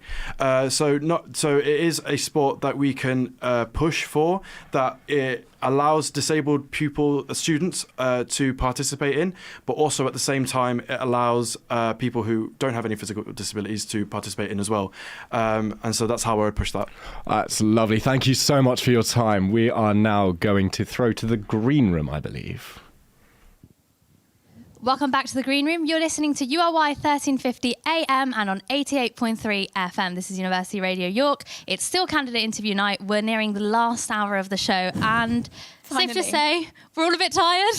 Yeah, a little bit, yeah. The energy levels are scraping the ground, but we're doing great. Coffee won't cut Absolutely. it. No, I think it's beyond that. I've had too much. Way beyond it. I think it's the caffeine crash more than any sort of. I think it's Red Bull time. At this I'm point. not a fan Other of Red energy Bull. drinks are available. I feel like Red Bull's the best one for the money. Right, let's not get into the cost efficiency of different energy drinks. Because we are not Sleep deprived promoting content at its finest. Yep. No. I feel like there is an important task left for us to do. It is indeed. And that would be to plan, as you do on a candidate interview night, there's nothing else to do. It's plan a night out with the big old Charlie Jeffrey. Yeah. We've spoken about him a lot tonight. It's no secret we love Charlie. Bordering on obsession. So, to be fair, I love his tunes that you picked for URY. there we go. You're basically tight. You're basically besties. One interview, we're best friends. Yeah. Exactly. He knows who you are. That's the rule. Do you wave at each other when you see him? Don't think so. I have seen him scooter past though. Ooh. Scooter? I've never seen a scooter. I don't know if I dreamt it, but one time I was just stood out by Heads Hall because I was waiting for my PPE family to arrive. I love the concept of PPE families. Before anyone else got there, he kind of just whizzed by. on a scooter. But I really, it doesn't seem like Did it he? happened because no one else was there, and I don't think anyone would really believe me. Well, maybe he's just a bit ashamed of his like scooting posture. So Or maybe only he does scoots it when people aren't around. to start a little bit of a myth. Oh. Urban legend. Yeah, a bit of an urban legend. Oh. The man, the myth, the legend, Charlie Jeffrey. Scootering So, legend. where are you taking him? Where are prees? What Let's club are start you at going a to? UC bar venue. Yes. Oh, has to be. absolutely. Has to be done. I feel like it's not about just going. It's like letting him experience the certain bar. Like which bar encapsulates. This is very well thought out. Yeah, yes, it is. Making this up on the spot. Can you tell he's an English student? No. Yeah, which one encapsulates the vibe? I The think it vibe. has to be The vibe. Courtyard. Emphasis on vibe. Courtyard. Courtyard. Why's Courtyard. that? Where's Courtyard? Why? Oh, I was about to be like, right, you've really missed out this year, haven't you? Courtyard, because one, light little snack to start the evening. Get some Nachos. cheesy chips. Good scran, yeah. No, cheesy chips always. No, cheesy chips I after. like the garlic bread. No, I 'Cause like to after start the as I club, mean we're going to the end. little kebab van. And then, you know, they have some little cocktail offers. Yeah. They have, you know, a pint. There's all he What's could Charlie want. getting? Is he a cocktail guy? I feel like he'd start. Definitely. No, I think he'd start with a Guinness to like Yeah. assert dominance, Yeah. and then go on to, I believe, Stone Roses, get a Jello shot. Yes. That's where I'm seeing it next. So you can imagine him Stone Roses, or Stone you'd Roses, like to take him to Stone because Roses. he likes a bit of indie music. Respectable, yeah. Yeah, Yeah. had that inside How about an knowledge. was it indie night at Drawing Board? Maybe, but I think he's definitely starting at. He's starting at Courtyard, starting with the Guinness, going straight to jelly shots. Bit eclectic. Straight to day shots. But if we really want him to experience the university experience, why don't he why not a bandsock event? Oh, A bandsock gig at yeah. the Vaults. Yep, I see that. I see that. I see him a bit involved in Or the all Lowther. Crescent. Oh, yeah. The Crescent would be good, yeah. Yeah. I feel like maybe some indie music Start for a him. mosh pit with him, honestly. Yeah. I think he'd be crowd surfing, and then and no one would believe you, would you? If you were like, "Oh, I saw Charlie," is that a bit like my scooter story? No one believes you. Yeah. Like, you know, Is there something that pains you? No one believes the scooter story. but I Someone don't to believe deify myself. him. Yeah. It just adds to the myth surrounding Charlie Jeffrey. I mean, it could have been another man. To be fair, I'd like to clarify. He's the human incarnation of Other Long men Boy. are available. But I think I'm so sleep deprived. I know. We're all doing great. I think I'm. Anyway, yeah, so, okay. so you've got Yusu Courtyard. Bar, Courtyard. He's gone to Stone Roses. He's done his Jello shot. Where are you going next? Do you know what? I see him an early bird. I see him being like, you know what? He's feeling wild tonight. Yes, have a mad he's night feeling out. wild. Yeah, Yeah, a he mad wants to night do out. Brad A Mazzo Chazza. I think Bora Bora. Get Ooh. some Latin music. Get Ooh. a cocktail. Yeah. Because I don't see him in Voodoo. I see him in Bora Bora with the heat lamps, dancing on the dance floor. I feel like you can tell that Go, I'm Charlie. like I have a preference for certain clubs or like nights out. I think Drawing Board would just be amazing for everyone. But that's where he goes Oh. after his little boogie, I think. Yeah. I think he has his Latin dance, does a little A salsa. little bit of samba. Yeah. Controversial choice for Charlie Jeffrey. We have Slug and 15 lettuce. seconds. Yes. Slug and lettuce, perhaps. I think get a good old cocktail, 2 for 1, Yeah. double parked. And I believe on that note, we are heading back to the studio. So I hope they're talking about something a little bit more interesting back in the studios. Student trustees are part of the Board of Trustees, which oversees the University of York Student Union. The board is the highest decision-making body in the organisation, which oversees the work of the Students' Union, with particular responsibility for its financial sustainability and practice, charity and legal compliance, and strategic direction. And it is 11 o'clock on 88.3 FM, 1350 AM and on ury.org.uk/CIN. I'm joined in Studio Red now by Darius Bigham, who's running for the role of Student Trustee. Darius, why do you want to be a Student Trustee? Yeah, well, actually, I'm currently on my placement year, and I'm doing an integrated master's, so I've been at this university for a few years now. And really, it's been a role that's always interested me because of the amount of, I think, responsibility that student trustees within USU have, and the amount of sort of influence that they can have to bring change or to influence the decision-making process. I think in a way that benefits students, because really that's why student trustees are there. They're members of the board of directors of USU, and they represent students within that capacity. because I think there's also, local businessmen or, that sort of thing as well that are involved on the board. But each one of these sorts of, each member of the board brings their own perspective and their own sort of set of experiences to the table when it comes to reviewing decisions that are put forth by USU. And I think as a student trustee, it would be so great to be able to have that kind of ability to review things from the perspective of a student. Do you not think you could have a bigger impact on student life by running for one of the roles? One of the sabbatical officer roles, perhaps? I think that's true, but I mean, as a sabbatical officer, you'd have to take a year out, and I've already taken. I'll be at university for 5 years by the end of my degree, and so I think that I'm confident that as a student trustee, I'd be able to put in 100% of my effort and my energy into the role, given that I have other commitments as well.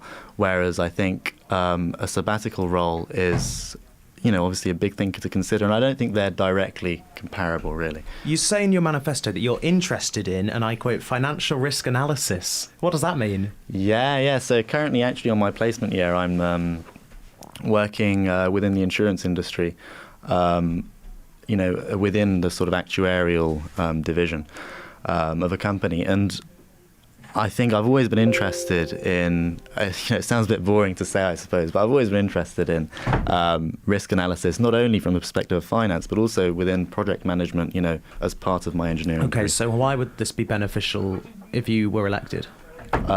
Well, so there's a number of subcommittees. So, for example, there's a financial subcommittee, and it's their job to review any decisions which fit within their sort of realm of expertise or realm of interest. And within the financial subcommittee, I hope to be able to bring that knowledge and that experience, but also from a student perspective.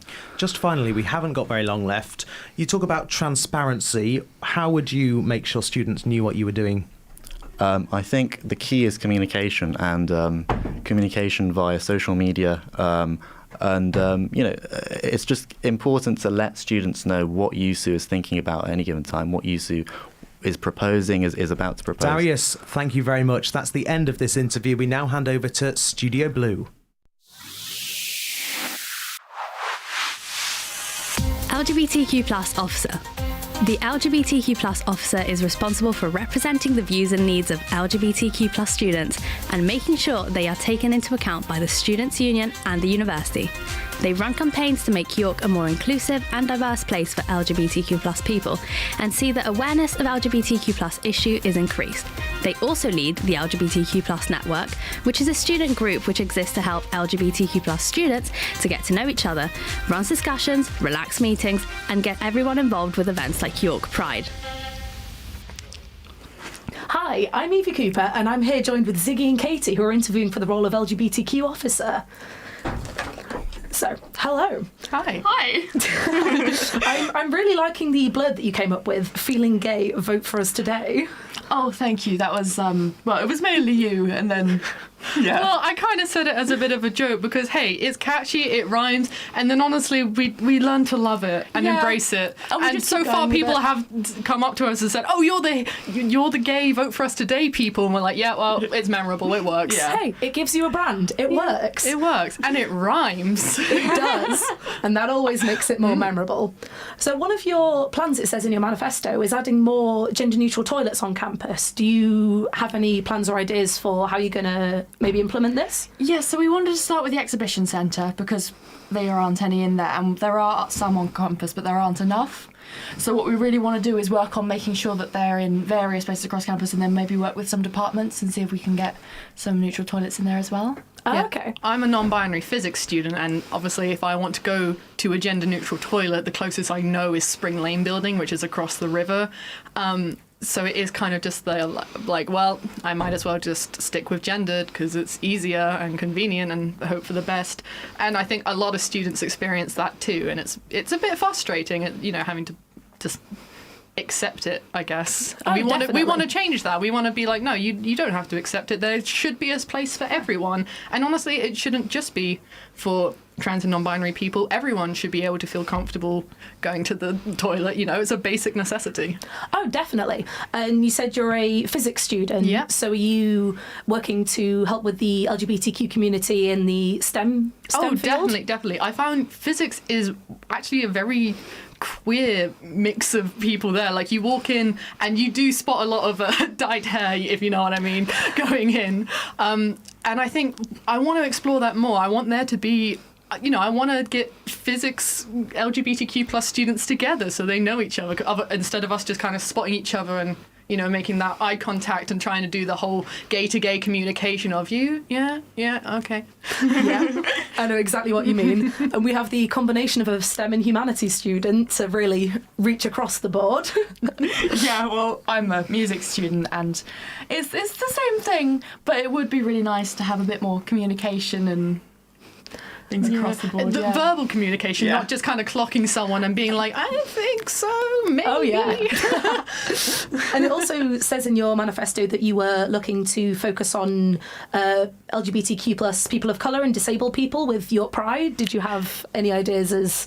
Well, we got feedback from, well, not last year's York Pride, but the previous York Prides about how disabled people and people of colour spelled especially excluded from that. Okay. And we wanted to address that because obviously I think there's a really big trans community in York. I think there's a massive drag community in York at the Yates nights and the Flares nights and all of those wonderful things that happen. So it's lovely to see that side of the community, but I want everyone to be involved. Yeah. And, the key word when you're a diversity officer is inclusivity. Oh, and I know definitely. it gets tossed around, but that Fantastic. is what we want. We want everyone to be included. We're really making That was effort. Yeah. Fantastic. I'm very sorry, but we have to wrap up That's now. all right. But Thanks thank very you very much much. for the interview.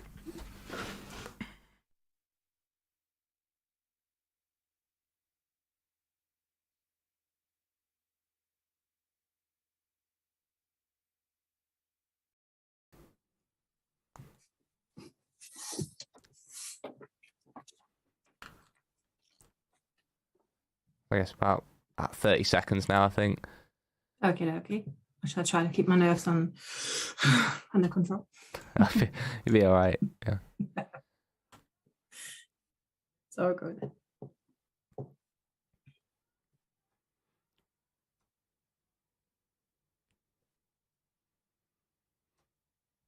All right, 10 seconds.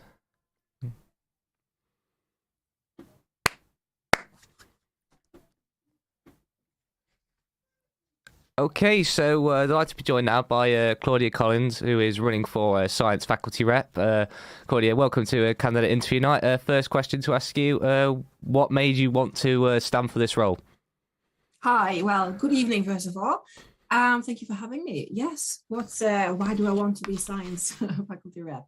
I think there is loads to do and to continue the work that's been done previously. I think the pandemic has had a huge impact on sciences in regards to, well, actually on everyone really, but definitely on sciences too, in regards to face in-person teaching. And I'd like to get involved in the stuff about semesterization and modularization. So I really want to get my hands in there. There's lots to do. No, fantastic. I'm just going to touch on that because you mentioned like COVID and the impact there, and you mentioned it in your manifesto quite a lot as well. So kind of what sort of stuff are you planning on kind of pushing forward? What ideas do you have with regards to kind of, moving on from like the pandemic, as you say in your manifesto? Well, I mean, it is a good question because we don't know what the future holds. As a nursing student, I work on the front line with all my nursing students in our cohort and in health sciences. So we don't know what the future will hold. But what we can try is to minimize the impact that the past restriction have on how we can finish our studies. So we have, for instance, in health sciences, a lot of practice hours that we have to do. And I know that a lot of biology and chemistry have to do laboratory hours. Anything where basically you have to be there in person. And I think it needs to be discussed as either things have to be minimized or just altered so that we can, get the best out of what we had and what we're going to have in future as well. Yeah, no, that's fair enough. So you mentioned in your manifesto about just touching on mentioned nursing there. You mentioned you were a course rep for a couple of years. So I was going to ask you a little bit more about that in terms of, did you have any big successes and that things you pushed for resulted in moving towards progress? Yes, definitely. It was just recently in this second term. So I'm second time running in the second year of my cohort. And we started out with a module where we were supposed to go back into in-person teaching, which is great news. However, we were still in the middle of the pandemic, and we have vulnerable students across the cohort, and a lot of concern as to do we have to go back into big rooms and COVID secure, basically. And so I pushed for the possibility to have one seminar online, as we had all year before, in a Zoom version, to enable people who do not want to mix just yet in a big group, and vulnerable people to join in a discussion online. So we had them both running. We had an in-person and a Zoom seminar, which was great. Oh, no, fair enough. And so just briefly on this one, you mentioned you're a mature student with maybe with kind of a wide range of educational experiences. How do you think you will be relatable to the entire science cohort? Well, it's a good question. Yes, I am a mature student. I've got 2 master degrees already, and finished them in Germany. So I'm from Germany as well. My first degree, my major degree, is in social sciences and in engineering and in biology. So it's like a bridge between. And I had a lot of biochemistry and things already. So I touched a lot of sciences, and my second master's I went into geography, so another natural sciences. And now I'm back in health sciences, so I cover a lot, basically. Brilliant. Claudia, thank you so much for your time. Now over to Studio Red. Thank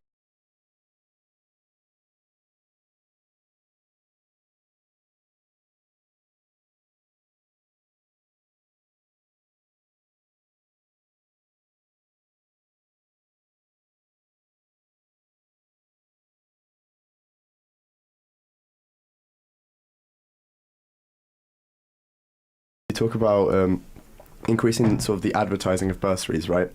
So what do you think is wrong with the advertising now? Are there a lot of bursaries that a lot of students don't know about? I think because the University of York is a Russell Group university and it's in a very affluent area, the cost of living, the cost of accommodation can be very off-putting for students. So to increase the working class students here, I think it's important to get them before they apply to university. And I know there are a lot of bursaries available, but from my own experiences, people that I've met since being at university, they don't always know about it. They say that, I got emailed and it was a surprise, I didn't know. So I don't think it's communicated very well to students, so that is something that would need to be improved. So it's more about increasing the intake of working class students rather than the working class students currently. Yeah. So making the student body more diverse, and then also maybe helping second or third years who haven't had to access those bursaries before, and personal circumstances that mean they need them now. Yeah, of course. Yeah. So how you also mentioned sort of like having regular events to sort of meet other working class students and give out each other advice. How do you think this would help other working class students? Are you not worried that it might create a little sort of bubble where there'd be just the working class? Yeah, so I think that could be a possible issue, but I think the main problem is that because when you come from a low-income background or a disadvantaged background, I know personally, it's very hard to be in such a different culture, and everyone has such different experiences to you, and it can make you feel not as welcome. So I think it's more important to support the well-being of the students and to make sure that their university life experience is just as good as everyone else and not just the studies aspect of it. Yeah, of course, I definitely agree because I'm similarly working class as well. And what kind of events were you maybe thinking?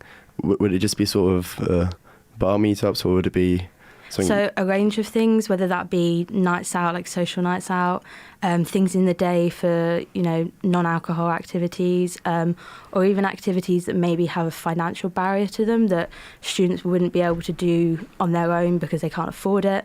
So finding funding for that, and then, doing trips to somewhere that's a bit more exciting and that will just make university life more interesting for everyone. Yeah, of course. That sounds like a nice incentive. And how about also you mentioned like sort of a mailing list with like sort of CV opportunities. Yeah. Do you know of any sort of CV opportunities that currently a lot of students don't know about, or is this just a working idea?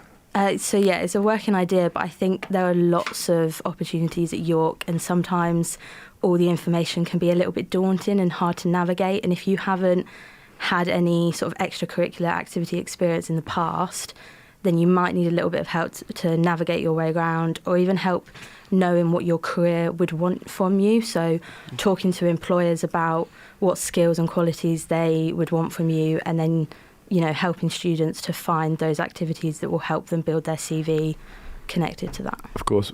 Would you want those kind of mailing lists to be sent out to sort of all students about to make it available for everyone? Or? I think it would be to all students that want to access it. Thank you very much, Eric, and thanks, Laura. We now go over to Studio Blue.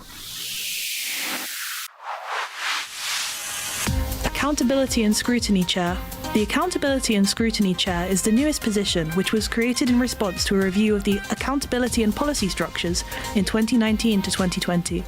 This position is designed to enhance the accountability and transparency of the union, chairing a committee of randomly selected students.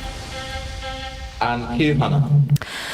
And I am Hannah Bragman here, joined by Emily and Philippa, who are going for the Accountability and Scrutiny Chair. So, one of the things you mentioned is that we need a change. We're ready for a change. What change is this, and why do we need it? We just feel like we want UC to be trustable, and I feel like across campus, I don't know, I mean, we didn't really know that much about what UC did until we started like wanting to get involved and making sure that everyone feels like they can get involved, and we feel like that's just a key change, making sure that everyone knows how to get involved, know how to chat to people, the officers, to us, friendly community, and that they can trust it. I feel that's the change that it needs. Yeah, in a way, like, I feel like the fact that we didn't really know much about USU was maybe one of, like, the problems, and we kind of want to make sure that everybody is aware of, obviously what USU can do, because obviously it's quite a lot, really, and I don't think many people realise that. Like, we certainly didn't, but we do now, so I feel like that's quite significant. Yes, that's really true. And you said that we need officers that we can trust. Why can we trust you? Why are you the people for this role? So I've had experience. We've both had experience. Yeah, we both have. I've had experience being on a student council, so I do know kind of, the way that things work. Although obviously school isn't the same as university or anything like that, but some elements are quite similar. So I do think that we are trustworthy, and because there are two of us, honestly, we're obviously very close, and we do agree most of the time on everything anyway. I think having that security of just being able to for us two to talk it over, and we'll know we're reaching the right decision. Mm-hmm. So I feel like that's quite a good reason. Yeah, we just want to make sure that everything that UC does we agree with, and we make sure that I think in the conversations that we're going to have, that's what you can trust in, because we're going to make sure that it's not just on one person or one officer or one idea. We're going to make sure that those ideas are just really good ideas, so that everyone can be proud of UC. Yes, of course. And how are you planning for students to be able to voice their concerns if they were to have any? So we were thinking about maybe having our own Instagram page as well, so people could message us personally on there, or even maybe going for a radio show or pretty something. Fun. It is a lot of fun, isn't it? It is a lot of fun. So that could be a good idea if people are just listening, and if they want to say anything, then it'd be I don't know. Yeah, I think just making sure that people know the ways that will be put in place. I mean, things like youth suggestions, that's a great way to get involved for the students to voice their opinions, but I mean, we didn't really know that much about it until we started looking into the ways you could. And I think just making those kind of things blatantly obvious to the students, they feel like something could be changed, they can do so. Absolutely. Well, thank you so much for joining me, you guys. Thank you. That's all right. Stressing. It's fine. Generally talk about the night. What's your name? Ben. Welcome back to the Green Room. I'm still Claudia Milani, and we've gained a new guest. Ben Allen, yes, Chief Engineer of URY, has actually been observing us scramble in the green room all night. He's been here all the time. He's in the corner watching us. Permanently here. It's been a lot of fun. It's been very interesting to watch from behind the scenes. I let me imagine it tell probably you, was. there's been lots of frantic content generation. In case the viewers or listeners at home couldn't tell, there's been a lot of making stuff up on the fly. But it's been What are you fun. talking about? That was so well thought out. It's so been planned. fun. This has all been scripted. Yeah. Oh, absolutely. I'm serious. For Down what to the have been, in fairness, a lot of no-shows, there's been a lot of very good vamping, so it could be worse. It really could be worse. Given the rocky start of the show, it's been all right. It's been all right. Yeah. We're still on Twitter. The Twitter wall is still being populated with really great memes. More importantly, I think we're still on YouTube. We're still on YouTube as well. Not Yep. to jinx it, I think this is the longest we've been on without it exploding. Touch wood, yeah. So, If you can hear that, that's Thank you, Zoe, our Zoe. producer, knocking on wood. yeah. Much needed. It's been an interesting one. The stream keeps going down, but we're still here. We're still bringing Yeah. content, and I think we haven't lost any interviews yet. No, and the Yeah. tech team seems to be doing okay overall. I think Very everyone's going to need It was a very Yeah. unfun hour and a half, and I think everyone's been a lot more chilled now. There was a tweet earlier, I think, on the wall. I don't know if you saw it, but apparently even things are chill in the office. Whoa. The production Well, office. Sam got People donuts. were relaxed. Sam got donuts. Having That's pretty seen impressive. everyone rushing around before the show, I'm surprised. Well, there's not a lot of room to rush round in. True. I don't know. It's hurriedly shimmying around a wall. It's not Ooh. particularly graceful, but yeah. Speedy walks. I Yeah. should point out that we are running out of time for this segment, as we did only have 2 minutes. So I think we filled nicely. You're Yeah. still. I hope you guys enjoyed that. This scripted segment. You're still listening to URY. We'll be back in Indeed. a number of interviews time, but for now, I think we're heading back to the studio for the next interview. Union President. The Union President acts as the main spokesperson for USU, chairs the Union's Board of Trustees, and is responsible for the reputation, leadership, and direction of USU as a democratic organisation. They work closely with the university's Vice-Chancellor and staff team, as well as key contacts in the city of York, and most importantly, students. Joined by Pierre Roger, who's our first candidate for Union President. Good evening. Hiya. I suppose to start with, what's USU doing wrong, and what are you going to change? Right, well, I think USU isn't necessarily doing anything wrong, but I think they're not addressing a lot of issues that are happening within the union. And I think that starts first off with student representation. And I think that needs to be sorted out. This isn't a USU specific thing. It's happening throughout the uni. And we need better representation. I don't know how else I can stress this. And how do you make that happen? How do you change representation? I think there's a misunderstanding of how representation happens at USU. You have this idea of like officers getting elected, and suddenly they have like this massive power over the union and the university. But that's not how it's happening. Officers have limited power within committees they sit on in universities, and some of them they don't actually necessarily sit on committees that they actually represent as well. And within the union, staff don't necessarily listen to officers, and I think that needs to change profoundly, because we're a union for students, by students, and I think we need to get back to that. And you know, so what makes you the person to make that change? If it's a problem with SUs around the country, if it's something that happens, surely you're going to run for president, you come in and everyone's going to ignore you, not going to get anything done. Yeah, I feel like with my previous experience with being an officer, actually calling things out makes things change. And I think I want to continue that. I've been an environment officer for a year now, and all I've done is basically call out bad behavior. And I think that's the only way we get solutions to these problems, is actually saying we've got a problem, and let's find a solution, basically. Okay. And let's talk about one of the problems you identify in your manifesto. You talk about First Bus. I think the first point you make, it's later on as well. Do you want the university to end its contract with First Bus? Or do you want it to change things about First Bus? Not necessarily, no. I think we still have a chance to make improvements, but speaking to current officers, and even in my own previous work, First Bus hasn't budged. They haven't made any significant improvements, and we're now in a position to say, well, we've got alternatives. Why don't we take them? because clearly they're more willing to work with us than First Buses is. Well, what are the alternatives then? If imagine I'm in the university and I'm responsible for the bus contract, and I've got this contract that isn't even over yet, and you're telling me I should get rid of it and I should find another company to replace them. What? How do you convince me? So the way I've gone about it, and this is actually work I've already done, is to directly contact the director of procurement. He's the guy who actually signs the First Bus contracts.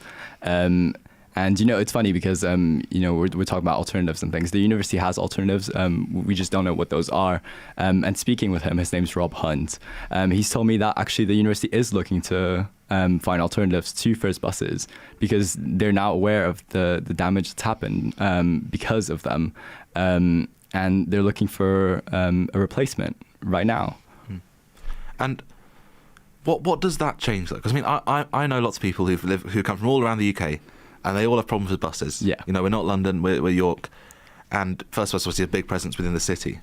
What changes by having a different provider? How do you actually make sure that makes a difference? There is a difference because First Buses only manages a few routes in York. It's very limited in terms of the stuff they do. And the issues are quite restricted. We're talking about, adequate services that run on time and that students can rely on. That's not a big ask, and I think that First Bus hasn't delivered on it necessarily. And when we're talking about alternatives, we're talking about a better service because that's the standard. You usually have buses that run on time. That's not a massive ask from any company, especially a busing company, to provide a reliable service. Okay, and let's talk about another one. Let's talk about rent. You spoke about on-campus accommodation. It's been a big topic throughout the campaign. We've heard it this evening. I've heard it before. Mm-hmm. What makes you the person that can reduce rents or force the university to reduce rents when so many people have tried and haven't succeeded? I don't want the university to. I don't want to force the university to reduce rents. I want them to do it off their own accord. They have no problem, absolutely no problem, spending hundreds of thousands of pounds on transport or millions of pounds building fancy new buildings. It's not a big ask that they take care of their current students, and it's literally just common sense. Like, if we're willing as a union to call out that bad behavior, those bad decisions, it comes off its own back that, the university is going to change if we're willing to change how they're seen by students. And I read through your manifesto, and it feels like almost a very different style than we've seen from some previous SABs, right? Yeah. It's probably more. Like you talk about calling out the university, you talk about maybe a slightly more confrontational approach between the union and the university. Lots of subs you speak to will talk about being a critical friend of the university, of talking in the hungers on getting things done without making a fuss, and making things happen. Why is that the wrong approach? I want to make it clear: the university does not care about how students feel. Okay, that's not their job. Why do they care about how you feel? That's because I'm going to make a lot of noise about it, and that's the only way we go about stuff. I've been as environment officer. The only way I've gotten things done is by being very angry and very vocal. Any other way just doesn't work because the university doesn't care. That's not their job. Their job is to take care of the university's reputation and make sure students are still signing up. So how do we go about making change as a union? Well, it's about destroying that reputation a bit so that they understand that, we mean business. We're supposed to be a union here. Yeah, and why do you think the union hasn't been like that? Do you think... You spoke about staff, and I thought it was really interesting. You spoke about staff in the policy process as well. What makes you think that staff are sort of, you talk about holding up the policy process. Are staff in USU the problem? They're not the problem. We have to think about, staff are... They've been recruited as students. A lot of them are old students, they're alumni, and they're not necessarily holding the policy process back, but we have to make them aware that they're now staff and they don't get to have a say in how policy is implemented. We vote on policy and it's implemented as it's voted, and that's just it's as simple as that. For the reason why SAB candidates want to buddy up with the uni, that seems like a good option because you want to build out quote unquote working relationship. So far, I haven't seen any results from that, any meaningful results from that, any meaningful change in how the university goes about its business from that working relationship. So it's not about burning down a bridge. It's about, recognizing the bridge isn't there. And the university only does stuff when it suits them. I suppose we've got about a minute left now. We're coming towards the end of this time together. And I wanted to ask you, you've got 3 quite different candidates for this role. Yeah. Why is your way of doing things the best way of doing things out of the 3? Because I want to tackle the problems. I just want to get, not necessarily get dirty, but I want to tackle these problems head on. And the first thing we need to do to tackle them is actually recognize them as a problem and call them out. If we're not working as a coordinated SAB team and union on actually recognizing the problems that are going on, then how are we supposed to find solutions for them? Yeah. It seems pretty simple to me. And I suppose if you could say the one thing that makes you... If you could pick one of your things that you want people to remember about you, one thing that you want people to go over to you and think, that's what Pierrick wants, in 10 seconds, what would you say it is? I want student well-being. I want students to feel good while they're at uni. It's simple demand. I just want people to go to uni and feel good. Yeah, thank you. That's all we've got time for here. We're going to head over to Studio Blue for another interview with the Union President candidate. Hello, I am Beth Hardesty. I'm joined by USU Union Pres candidate Charlotte Clark. Thank you very much for joining us here at URY, Charlotte. So you've got some big promises in your manifesto, especially around tackling the cost of living crisis. This is obviously a huge issue. Is this actually something that you would be able to change as SU President? To be honest, I do think it is something that I could work towards changing. Obviously, you know, at the end of the day, this role is for a year. I'm not saying I'm going to change the face of the university in a year because that's unrealistic and students don't need to be lied to. But we've already seen throughout this entire pandemic, the current Union Pres has been working with all the Russell Group universities and Charlie Jeffrey and the NUS. They've managed to make significant headway. We got, safety nets deployed across our university. We were one of the first ones. If we work on this isn't just a York issue. This is happening all over the country. Students are being ripped off. If we work together and actually tackle it as a combined group of Russell Group unis and other unis, it definitely is something we can work towards. Obviously, throughout the pandemic as well, we were able to get emergency student support funding. I want to try and push to get some similar system in place because realistically, student finance just doesn't cover the majority of students' rents. I've worked my entire way through uni because my student finance does not cover my rent. I've also been a recipient of the York Bursary, which has massively helped me. So we need to make sure that we can push for more students to get access to that funding and those systems that are already in place as well. Another thing that we see year on year, aside from, cost of living, which of course has been a problem before it being as much of a national focus, we hear candidates mention, holding the university to account, transparency. It's all become a bit of a joke. Yeah. Outside of your campaign jargon, trying to get those votes, what meaning does this actually hold? Realistically, if anyone has met me in person or come across me in any form of my university life, I have quite a loud voice and I'm not afraid to use it and I'm not afraid to stand up for what I believe in. A lot of people who, I've worked on committees in the past. I was treasurer for Goodrick throughout the entire pandemic. We had to fight to make sure that students were being looked after across that pandemic. And as a college system, it was really hard to do that because students were isolated in their flats that they'd only just met a couple of weeks or months ago. You weren't around like your close friends and family as a lot of other people were. So we fought for those students to be able to feel some form of comfort. So I'm definitely not afraid to stand up to authority and challenge things that aren't right. And I think I have such a passion for students and a passion for improving the student life that honestly, if I believe in something hard enough, I will push as hard as I can to try and get that for the students because I care. At the end of the day, I care so much and I want the students to feel like someone has their back, which hopefully I do. I mean, this is something that's definitely not in the other manifestos, but you've made quite a key point on social media, at least, of highlighting that you could be one of the first women to hold this position in recent years. Of course, we've had Samara back in at least my first year. I forget which year that is.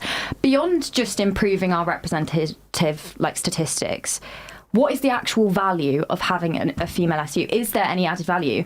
And is this almost encouraging people to vote based on gender, which is obviously something that we'd frown upon generally? No, absolutely not. I mean, at the end of the day, a couple of weeks ago, we did see there was a bit of controversy over the lack of diversity in a lot of the SAB candidates in previous years. We've had some amazing female candidates, we've had some amazing BAME candidates, but realistically, as a female, I understand quite a lot of challenges that women face, a lot more.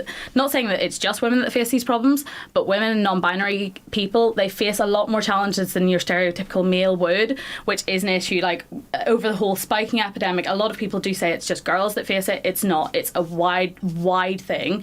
But a lot of girls are impacted by it, and a lot of non-binary people are impacted by it, and we need to frame those in a different light, because I'm fed up of these people just saying they're a representative for all the students, but at the end of the day, I won't sit here and say that I can represent every single issue that every single student is facing. I will not sit here and say that I will recognise every struggle that, you know, someone identifying as a BAME person will go through, because I won't. But it's a step in the right direction for diversity, and it's a step of changing the voice and changing the narrative, and we need to push for that more diversity and that better diversity in our elected representatives. I mean, obviously, if you're a male listener, a male student, it's hard not maybe for some people to hear that this is something where, like, you know, I mean, people feel attacked sometimes by this narrative that there isn't this representative. You've obviously said there's limitation to your own representative function. Yes. What are you going to be able to do, you know, if you're in this presidential role, to be able to kind of fill these gaps? Because that's obviously something we get a lot of buzzwords about, how, you know, you're going to listen to the voices, but if you know that you're going to be limited in your representative function, what actually materially are you going to do? At the end of the day, like I said, I have a strong voice. I'm not afraid to use it. I am also a very active listener, and I want to listen to the students of this university. These students have such powerful voices. You know, we've got so many amazing outspoken students here that push for what they believe in, and we need to enable those voices. So through working with PTOs, liberation networks, colleges, we get to hear a massive representation of voices, but I feel like sometimes those are just pushed back slightly for other people's personal agendas. I actually want to listen to those voices, and I want to be that person that's pushing the university, pushing senior university members, and pushing councils to actually listen to them and address these issues and change them.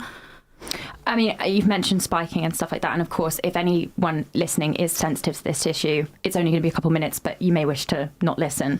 In your manifesto, you've spoken about how, you know, you want staff training. That's come from your experience in UC Bars. Training only goes so far, and we've just had a York Vision article come out talking about how this complaints procedure at the university has left a number of students feeling, you know, hard done by. What do you think that, you know, it doesn't seem quite enough adequate to address such a big problem?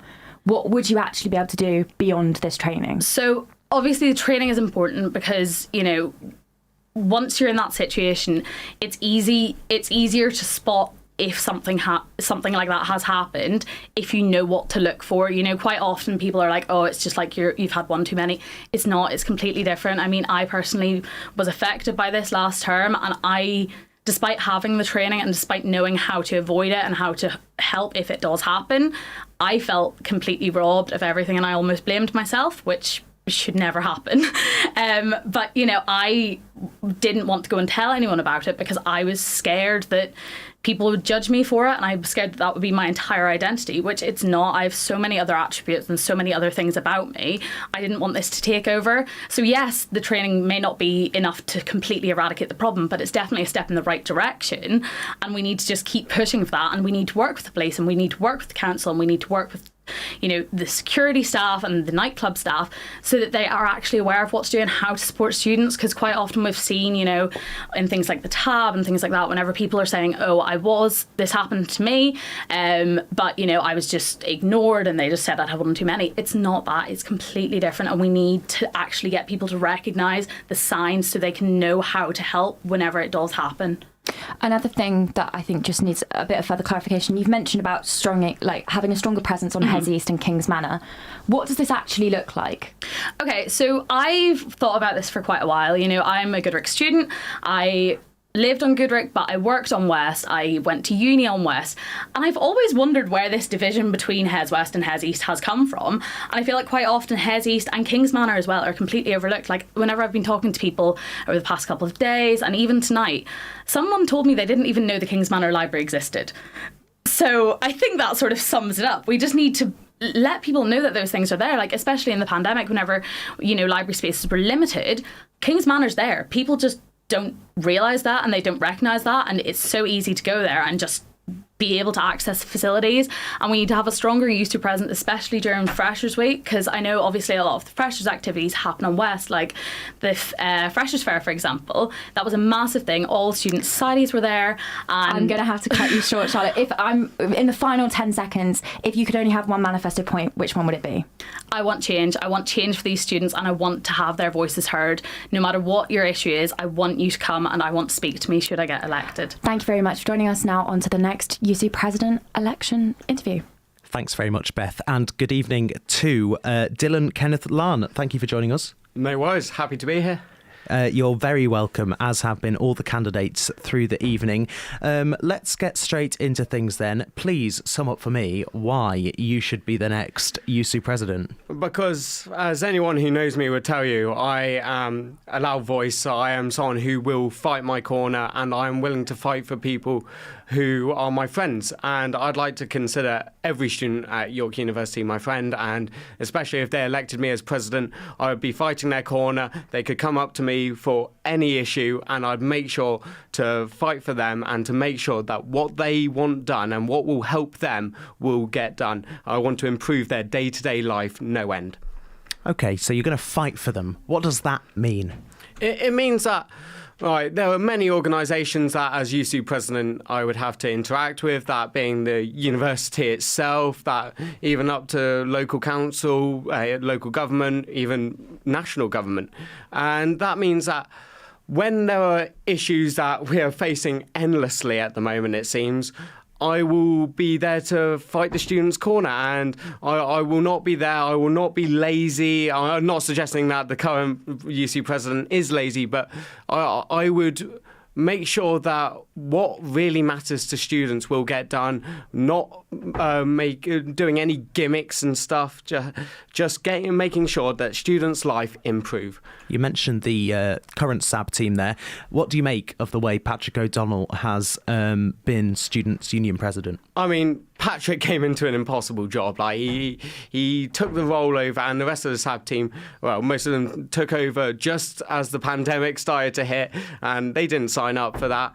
And, you know, I highly commend the vast amount of ways that they have acted, and like it's almost as if no one prepares you for having to run a university in a pandemic. And the way they set up the forest, the way that they have brought in economic support for students that need it during COVID, and like have provided isolation packages. I think that's absolutely brilliant. Is there anything they've done that you would like to have seen done differently? I think to an extent, some of the changes that have been brought in could have been done a bit further. Like I think it's brilliant how we've brought in this financial support for students that need it and stuff. However, I've seen far too many people have been struggling in regards to their finances, and they've applied for the support package and they've been rejected. And then there's the students who had to live in Hull for term, and even though they did get their rent reduced, I believe it isn't on that they had to live in a completely different city to the university they go to. That's not the Students' Union's fault, though, is it, that they've ended up there? No, it's not their fault, but I think it's the Student Union's role to hold the university to account. And I think the university, obviously everyone's in it to make money at the end of the day. The university is no different. And I think the university has an issue in terms of how many students it lets in. And now with the housing crisis we're seeing in York, it's kind of lost sight of how many students York can facilitate, and it's only going to get bigger. I know that they're opening new colleges. However, I think the amount of students that have nowhere to live next year, I think the Student Union needs to do better to make sure the university doesn't lose sight of who it's meant to look after. There's a lot to unpack here, and as you'll know, we don't have loads of time. I'm interested, you just said everyone's in it for the money. Are you in this job for the money? Absolutely not. And I'm in this job because I vehemently believe that I want to help the students, because that's all I care about. And a key part of my manifesto is like looking after students' mental health and student well-being. And a part of that is I'm donating 10% of my salary to charity, the mental health charity Mind, and I'm not doing that to try and win votes. I'm doing that because it's kind of although I love the charity and mental health, it's very important to many people, including myself, including my family. I think it's a bit of a metaphor that I'm not in it for the money. I'm in it because I want to help people, and the role allows me to help the most amount of people possible. Okay, you talk about bolstering mental health facilities available to students. What would that entail? So, at the moment, the two main facilities we have are Open Door and Nightline. And both facilities are very good. Nightline, obviously, it's at night that people get to their worst. And I think it is very important that we have something there. And Open Door is very useful. However, the fact that Open Door, the response times is a couple of days, and sometimes the students do need it there immediately, and Nightline, it's only during the night. There is another 12 hours in the day that Nightline isn't running and Open Door isn't running, and obviously you can go to the Samaritans and stuff. However, I feel when you're at university, there should be a kind of social contract that while you're at university, the university will try and look after you as best they can. Okay, let's move on to something else you've spoken about this evening. In your manifesto. You use the term post-COVID a lot. Are you confident that we're past the peak of the pandemic? I am very confident. I mean, I like to think of myself as quite an optimistic person. I think the way that the government has reacted has not been perfect, and if our current student union were the government, we may have done a much better job. However, I think with the vaccine rollout and the Omicron variant being proven to be a lot less aggressive in terms of the symptoms, I think that although we have to be wary of COVID and like possible variants that will turn up in the future, at the end of the day, we do need to find a place at which we start moving on and focusing on the other issues, such as the mental health pandemic, which I think is just as serious at the moment. Something else in your manifesto, we're going to talk about spiking now. You talk about wanting to expand provisions, to ensure student safety on nights out. Do you think the current provisions aren't good enough? I mean, I think they've done as best they can, but at the same time, like, it clearly isn't, and there seems to be like a massive rise in spikings, and that's not just like stuff being put in people's drinks, but it's happening in injections now. And I think this isn't just a York issue, it is a nationwide issue. However, I think if we have a closer role with USU and organising and maintaining nights out, such as the Roman Raid, for example, that could help limit the amount of spikings and attacks that happen on these nights out. So does that not already happen? Where would you take it further? So I'd make sure that USU. I'd try and organise more USU-based events. I'd get in contact with York parties who we have a contract with. The York parties contract is not in dispute, but I'd get involved with York parties and try and, in the city, talk to the owners of the bars and the clubs and try and ensure that they're not cutting costs on security, cutting costs wherever they can, and making sure that students... If they have any problems with any particular bars and clubs and they seem to be massively out of line, then we can start talking about if USU-led nights out remain at those areas. Okay, final question. You talk about freedom in your manifesto. What does that mean? So I think university students should 20 seconds. Okay. University students should be free to do what they want, and I think that although help should be there for them when they need it, especially financially in this cost of living crisis, students should be left alone. And I think they should be allowed to make decisions. For example... Dylan, I can't let you give the example, I'm afraid. It's time to go over to Studio Blue. And I'm joined now by USU President, on his way out, sadly, Patrick O'Donnell. On his way out. Good evening. Hi, how are you? I'm good, thank you. What what have you made of your past 2 years as UC president? Well, yeah, I mean, look, I got elected this time 2 years ago, a few weeks before we went into a lockdown. I don't think anyone could have predicted what me or the SABs or anyone, students, staff, our family, our friends would have to deal with. It's been a really crazy 2 years, and thankfully, this academic year we've got back to some sense of normality. So it's been a challenge. I haven't predicted anything that's come up, but I've done my best to work with students and work with the university to make the best thing that we could out of what was crazy. I can't even speak. I'm just been such a crazy time. If you could rerun, would you? Because you're not allowed to, but if you could, would you?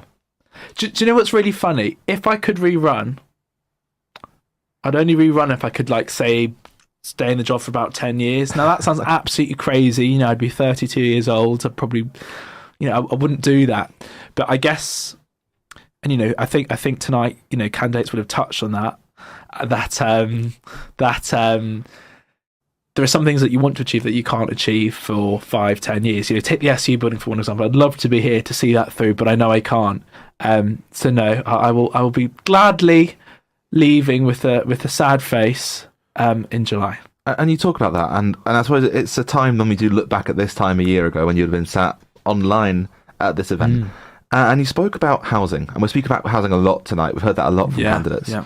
I've got to ask you about SU Lets. I've got to ask you about the letting agency, Patrick. Where are we? It's a very good question. So, today in the Sabs and Short, we gave a very, very subtle update into our housing campaigns.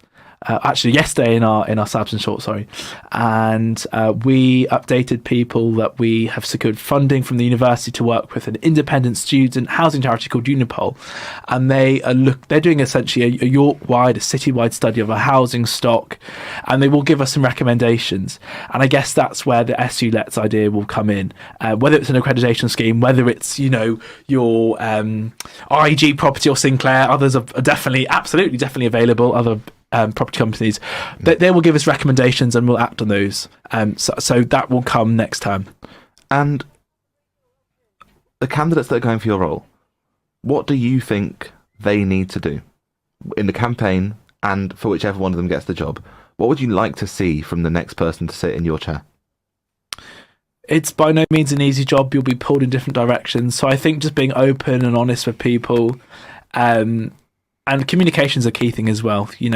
We do Facebook, Instagram posts, we do emails, and some people will never read them, and that's fine. But I think doing always get thanks. It's often a thankless job, but you do stuff. It's just making sure that people see it, and they won't always see it, which is fine.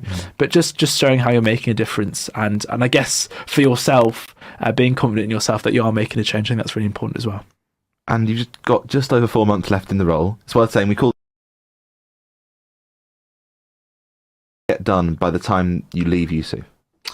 So I think a few things that students candidates this evening have alluded to is kind of being listened to by the university, and we're doing a really important piece of work at the moment about looking at student representation on those committees. It doesn't have to necessarily be me or a SAB, looking at kind of what even student groups would be really useful. If we're looking at, IT infrastructure and digital infrastructure in the university, could we involve some more of our techie sort of societies who sort of would have a lot more knowledge than me on lots of issues? So I guess we're looking at more or less a student representation review, and I really hope we come on quite well, for want of a better phrase, in the next few months, and really, I guess, establish some principles that we get a really solid sense of understanding between students and how they can influence the university. And we've got just over 30 seconds left. Why should students vote in these elections? In short, if you can't vote, you can't complain. It's really important to have your voice heard. These people are going to be representing you for the next year, whether it's the SABs, whether it's people in part-time officer and liberation roles. It's really important, and lots of other roles, I should say. I haven't got time to mention them all in the 10 seconds I've got left, but it's really, really important to have your say and make a change. Absolutely. There'll be lots of candidates hoping to make a change over the next year or so. Patrick O'Donnell, thank you very much. It's been a pleasure to speak to you as always. Likewise. Thanks, Matt. For one final time, let's head down to the green room.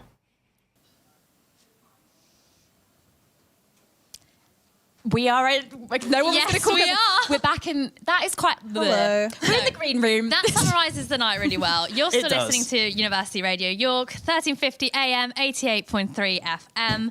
We're still in the green room. We're still tired, But borderline delirious. It's the end of the night. We finished with the interviews. They should be all coming up to YouTube. So if you missed any interviews that you feel like, you know what, I really want to know what that sports president said. Yeah. Oh, you know what? Who is the ethics and environment candidate? Oh. You've got your opportunity. So much content. I say a number of hours worth of content even. Yeah. Who's the accountability and scrutiny candidate? Maybe not. I don't think we had any turn up. But Oh dear. we will be having a lot more We did campaigning. have accountability and scrutiny officers. We did. We did. We did. Then you go. They were Yeah, accountable. They did let us scrutinise them. And so we've got physical campaigning that starts on Monday. Yep. You will have some online campaigning coming your way as the week ends. And of Ooh. course, we have debate night with YSTV on Saturday night. You get to see my face again. Sorry, guys. Oh Sorry. my God. But you get more Matt Ward Perkins. So hopefully that Love can you, cheer Matt. up. You get me. A week after we have election results night. Yes, we do, on Saturday the 26th, if I'm not mistaken. Very exciting. Yeah. And of course, we've had a lot of content from all of you, so we have to say thank you. Just to quickly round up in the last, I don't know how many minutes, 2.5 minutes. Did anyone have a favourite tweet they wish to share with the class? I think the entire sleep tweet saga was pretty good. Me. Yes. Thank you, Win. I'd like to say my own tweets. Of I course. have to say that, yeah. Q's tweets were pretty Although good. they were maliciously struck down for inappropriate content from the tweet wall. I would like to say that my least favourite tweets were the one making fun about me saying the word ick. So I didn't mean Did it to hurt a bully little bit? you. Oh, you The made towels posting was pretty good as well. there I was think. more than one account that bullied my ick use. Okay, the other ones I don't take the credit for. Did that give you an Thank ick? you. Thank you. But we'll move forward. But it's been nice. I'm sure you've all enjoyed the green room. We've all enjoyed it here. Yeah. We've been loving it. Wouldn't want to leave. And so, you know. I have left frequently and I keep coming back.